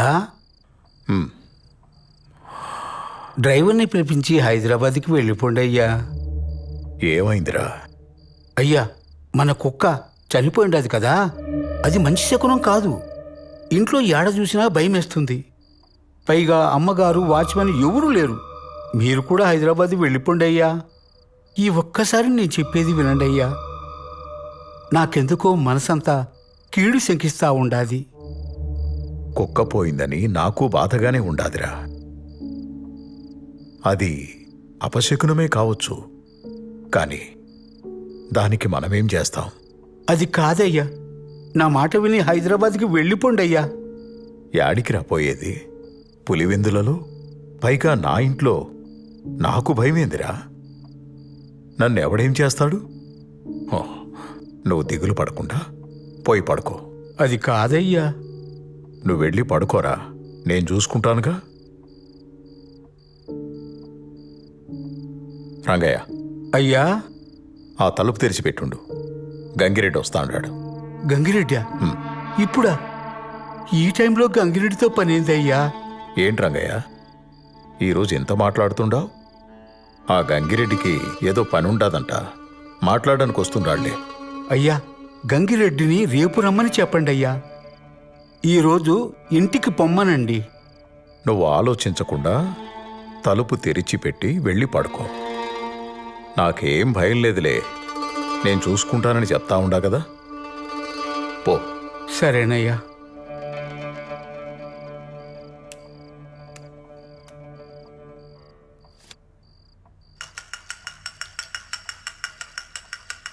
ఏందన్నా, ఇప్పుడే వచ్చినారా?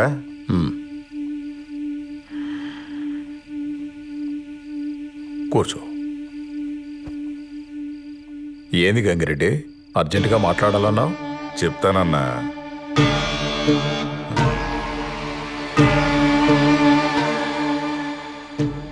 ఆ టైం కూడా వచ్చుండాది. దేని గురించి మాట్లాడాలి గంగిరెడ్డి? మీ గురించే బాధపడతాండన్నా. నా గురించా? నా గురించి ఎందుకు రెడ్డి? పాపం, ఇంట్లో నువ్వు ఒక్కడివే ఉండవు, కనీసం సెక్యూరిటీ కూడా పెట్టుకోలేదే. కాస్త జాగ్రత్తగా ఉండబాళ్ళా? ఎప్పుడేం జరుగుతుందో చెప్పలేం కదన్నా. నాకు సెక్యూరిటీ దేనికి రెడ్డి? నాకు ఆపద తలపెట్టే ధైర్యం ఎవడుకుండాది పులివెందుల్లో? అది కరెక్టే అన్న. మీరు పొద్దున్నుంచి క్యాంపెయిన్ చేసి చేసి అలసిపోయి ఉంటారు. మీరు పోయి స్నానం అది చేసి రండి. నేను ఏడ్నే ఉంటాను, తర్వాత మాట్లాడుకుందాం. సరే, ఏడ్నే ఉండు, వస్తాను.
గంగిరెడ్డి,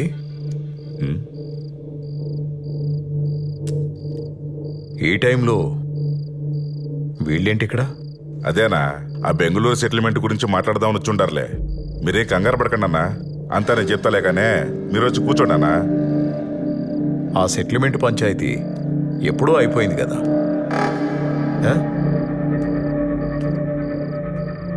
ఇంకేముంది మాట్లాడనీకి?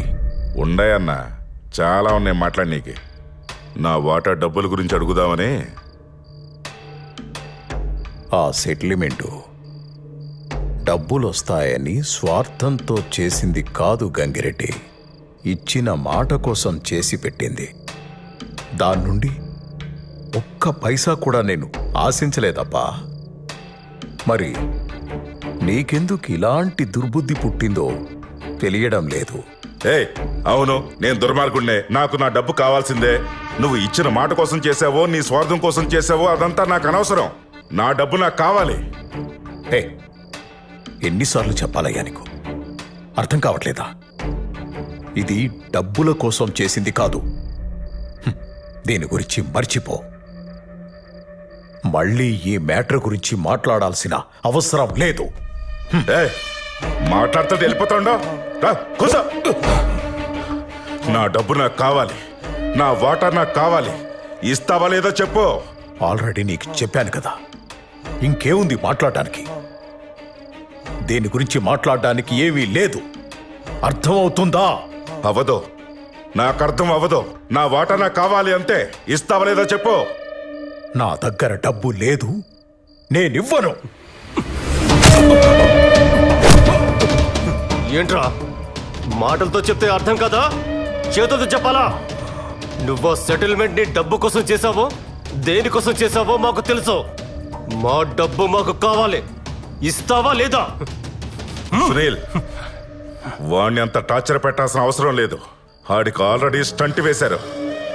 కిందికి లాగి గుండె మీద 2 గుద్దు. ఊపిరి అలాగే ఆగిపోతుంది.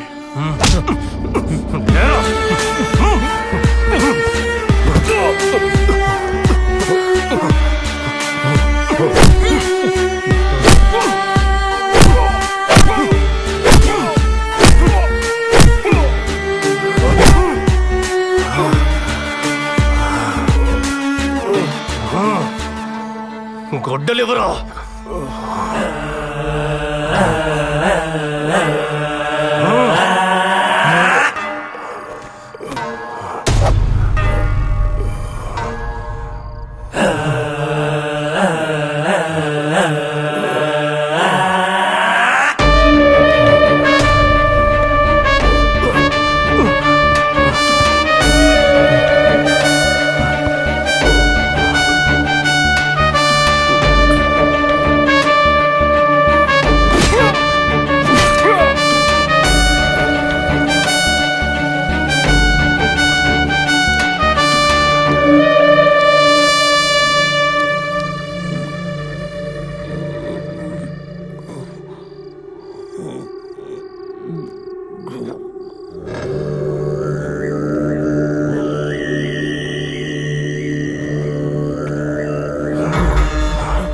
రేయ్, రాయిరా.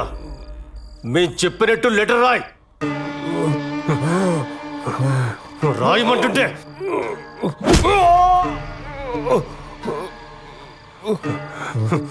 రాయే. నేను నా డ్రైవర్ ప్రసాద్ని త్వరగా డ్యూటీకి రమ్మని చెప్పిండానని, వాడు వచ్చి నన్ను ఇలా కొట్టినాడు. వాణ్ణి మాత్రం వదలొద్దు. నేను చాలా కష్టపడి ఈ లెటర్ రాస్తా ఉన్నాను. ఇట్లు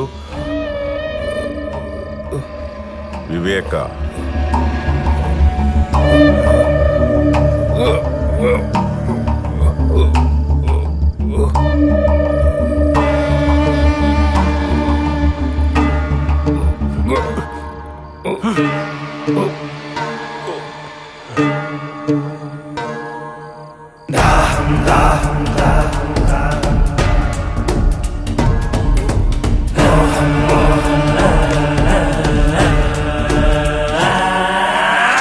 దాహం దాహం అధికార దాహం,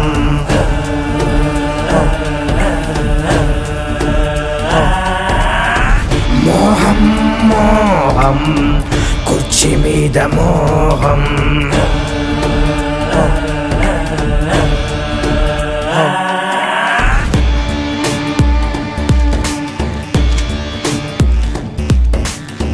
మరిచింది రక్త సంబంధం, ఆరింది పొలివెందుల దీపం, పెరిగింది కోదం, ఇది జగన్నాథ వ్యూహం, ఇది బయటకి రాని చక్ర వ్యూహం.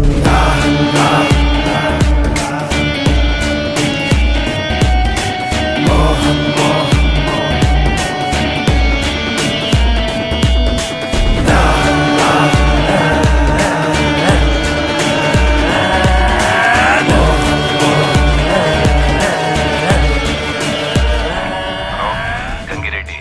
మనకు కావాల్సిందేమైనా దొరికిందా?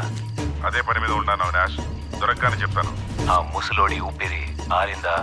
వాళ్ళు అదే పని మీద ఉంటారు. పని అయినాక కాల్ చేయండి. ఓకే.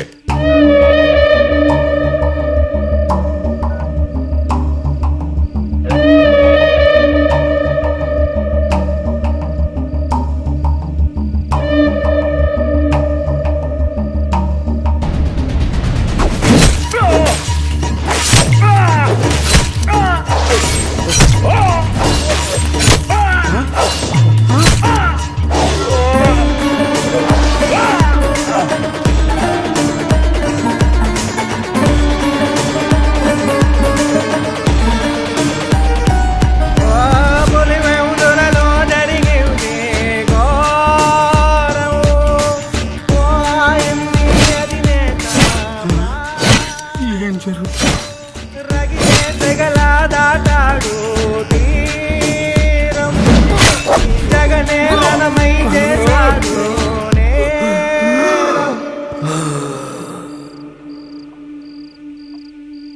పైన ఏం జరుగుతుందో ఏమిటో నేనేం చేయాలో అర్థం కావట్లేదు.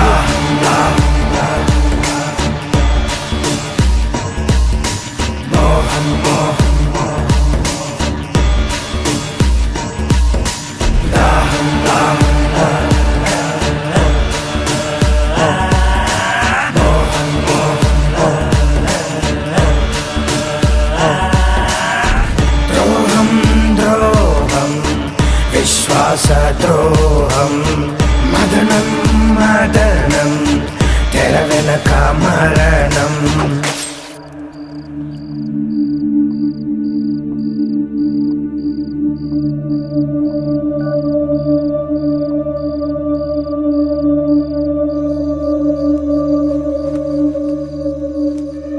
యో అయ్యా ఇట్ట చూడు, ఈ విషయం ఎవరికి చెప్పకు. దీని వెనకన చాలా పెద్ద తలకాయలు ఉన్నాయి. యో ఎవరికైనా చెప్పినావనుకో నీ పని అయిపోతుంది. ఇప్పుడు నన్ను ఏం చేయమంటారయ్యా? నువ్వేం చేయాల్సింది లేదు. నీకేమీ తెలియనట్టుగానే ఉండు. పొరపాటు నా నోరు జారావో నీ ప్రాణం పోతుంది. అర్థమైందా? అటే కదయ్యా. అయ్యో దేవుడా.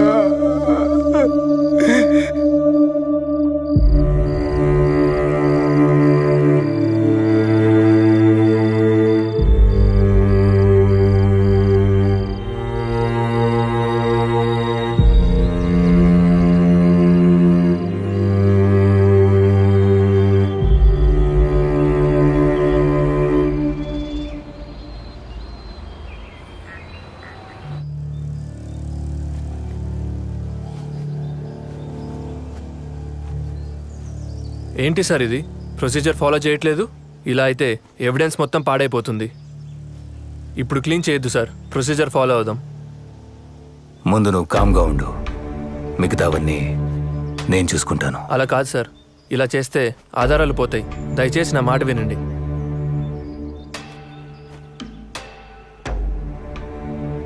సిఐ గారు, ఫ్రీజర్ బాక్స్ని క్లోజ్ చేయండి. ఇది చాలా అన్యాయం కదా సార్. న్యాయం ఎప్పుడు డబ్బున్నోడి చేతిలోనే ఉంటుందిరా. పద తీసుకో.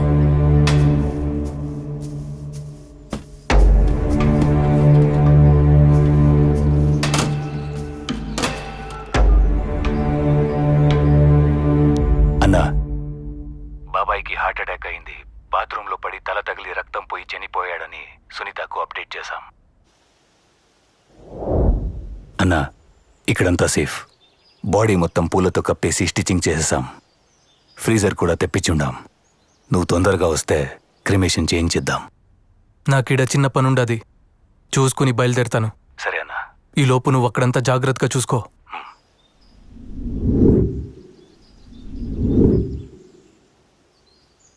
సునీత్ వచ్చిందా? శవాన్ని చూసిందా? అంతా ఓకే కదా?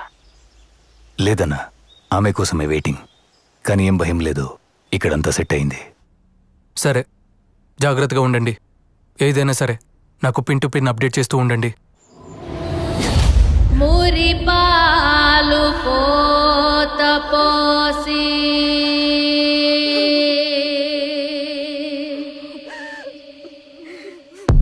కనుపా. సరే అన్నా, సునీత వచ్చింది. నేను మళ్ళీ ఫోన్ చేస్తాను.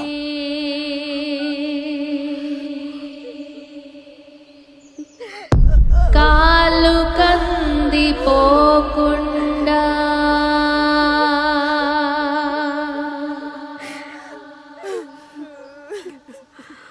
నీడలాగా కాసినావు.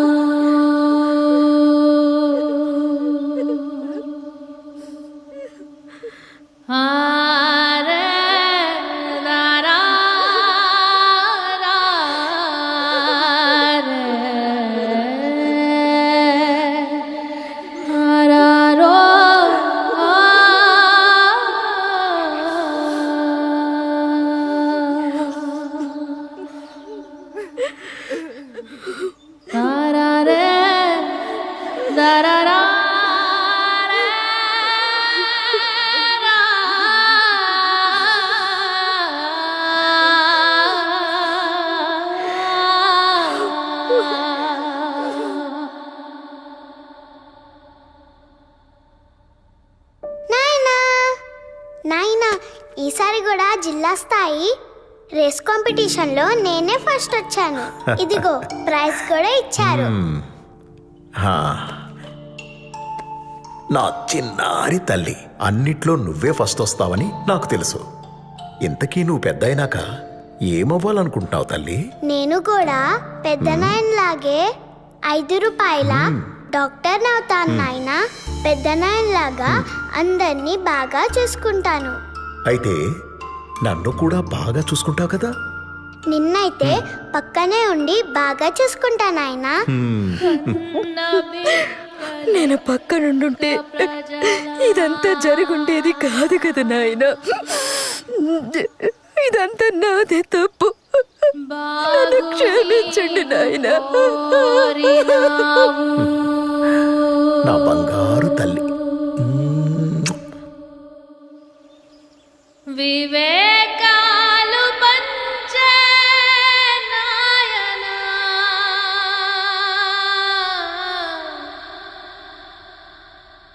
ఎవడి కన్ను కుట్టెను నీ పైన.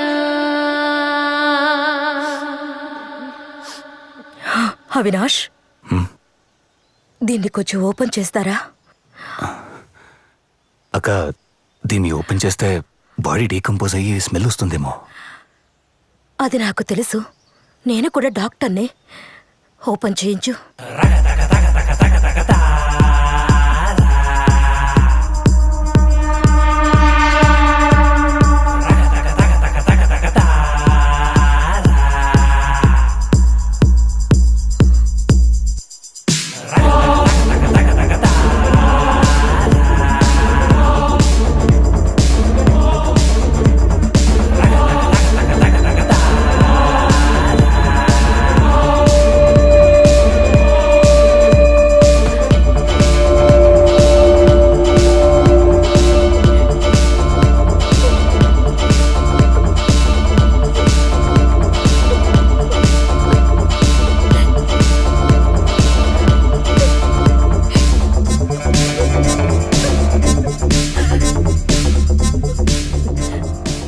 అవినాష్, నాయన బాడీని పోస్ట్ మార్టంకి పంపించు. ఎందుకక్క చచ్చిన మనిషిని మళ్ళీ చంపడం? పోస్ట్ మార్టం అంటే బాడీని చీల్చి చండాలం చేస్తారు. బాబాయ్ని ఇలాగే ప్రశాంతంగా పంపించేద్దాం. పోస్ట్ మార్టం అంతా వద్దనుకుంటా. అవినాష్, చెప్పింది చెయ్యి.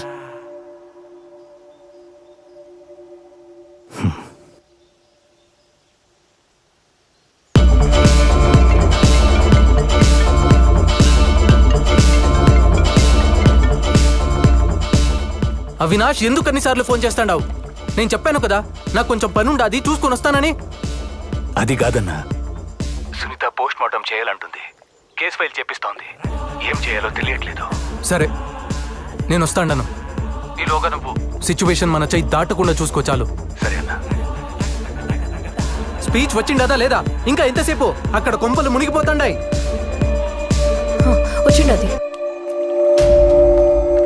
ప్రజల నుంచి సానుభూతి పొందేందుకు బాబాయ్ హత్యని రాజకీయంగా వాడుకున్నాడు.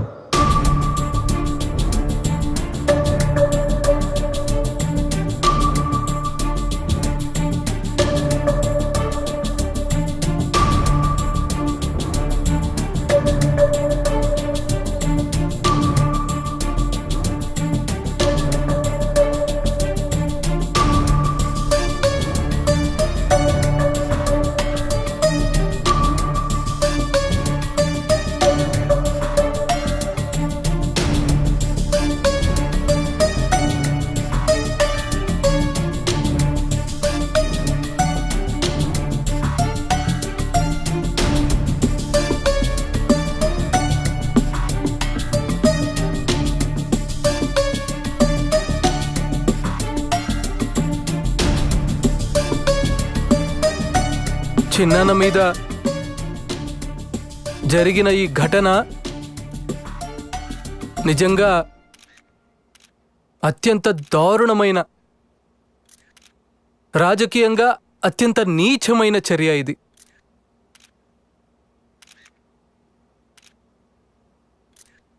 ఒక వ్యక్తిని,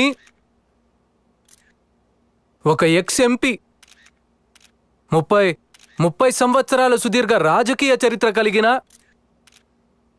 సౌమ్యుడిగా పేరు పొందిన ఒక ఎక్స్ ఎంపీని అతి కిరాతకంగా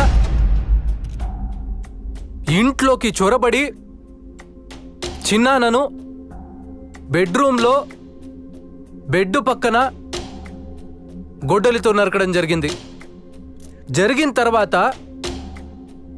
తల మీదే దాదాపుగా 5 సార్లు గొడ్డలితో నరికారు. నరికిన తర్వాత తాను బాత్రూంకు వెళ్ళి బాత్రూంలో రక్తం కక్కుకుని బాత్రూంలో, ఆ తర్వాత బెడ్రూమ్ నుంచి బెడ్ పక్క నుంచి బాత్రూమ్ దాకా తీసుకుపోయారు.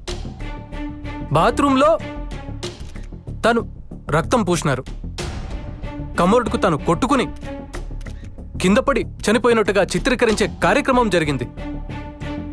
మరి నేను అడుగుతా ఉన్నాను, ఇంత పగడ్బందీగా చిన్నానను బెడ్రూమ్లో బెడ్ పక్కన అటాక్ చేసి అదే మనిషిని ఎత్తుకుని పోయి బాత్రూంలో మళ్ళీ యాక్ట్ని ఎనాక్ట్ చేసి కమోరుడుకు రక్తాన్ని కూడా చూపిస్తూ ఇంత పగడ్బందీగా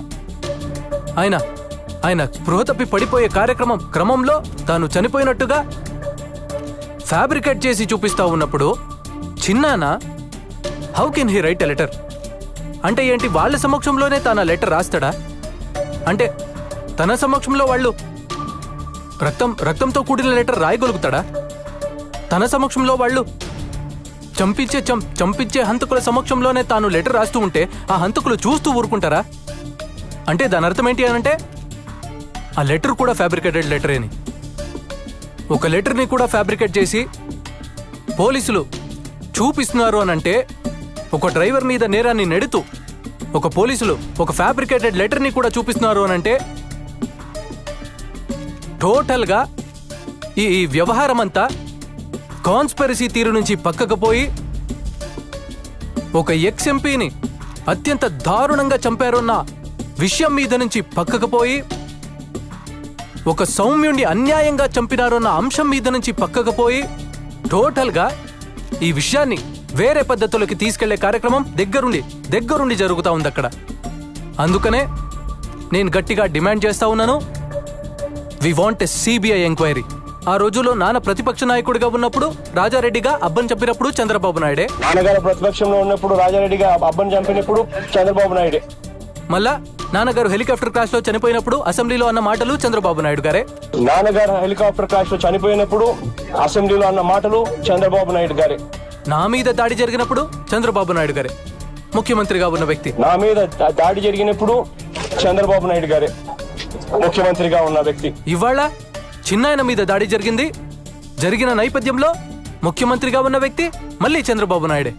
మళ్ళీ ఇవాళ చిన్నాయన మీద దాడి జరిగిన నేపథ్యంలో ముఖ్యమంత్రిగా ఉన్న వ్యక్తి మళ్ళీ చంద్రబాబు నాయుడు గారే. ఇలా ఎటు చూసినా కూడా కాన్స్పిరసీ తీరే కనిపిస్తా ఉంది. అందుకనే మేము గట్టిగా డిమాండ్ చేస్తా ఉన్నాము, we want a CBI enquiry. CBI enquiry చేయిస్తేనే ఈ రాష్ట్ర ప్రభుత్వ అధికారులు చంద్రబాబు నాయుడు గారికి రిపోర్ట్ చేసే పరిస్థితి నుంచి పక్కకు పోయి, ఎప్పుడైతే రాష్ట్ర ప్రభుత్వ అధికారులు ఎంక్వైరీని చంద్రబాబు నాయుడు గారికి రిపోర్ట్ చేయని పరిస్థితి ఏర్పడుతుందో అప్పుడే ఖచ్చితంగా న్యాయం అనేది జరుగుతుంది.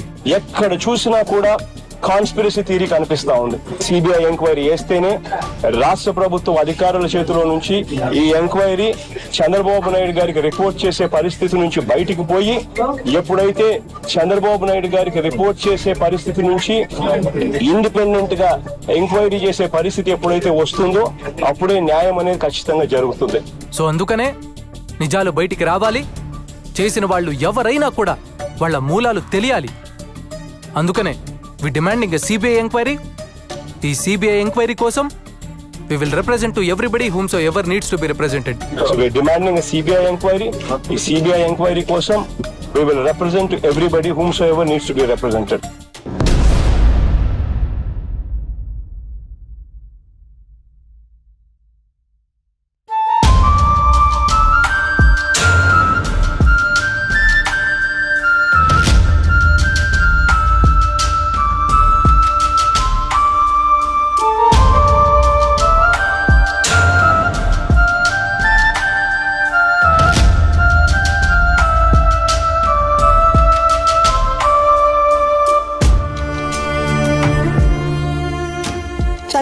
వ్యక్తిని గురించి రకరకాలుగా అవమానిస్తుంటే బాధపడ్డానండి.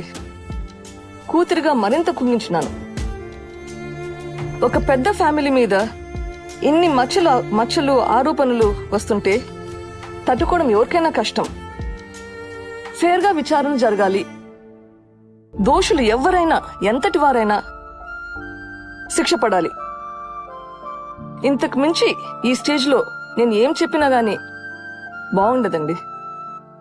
నా బాధను అర్థం చేసుకోండి. I just want a fair investigation at this point. కన్న బిడ్డలెక్క ప్రజలా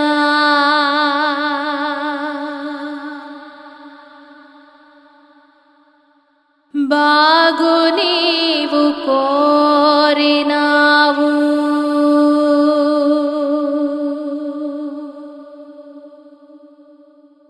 వివేకాలు పంచే నాయనా,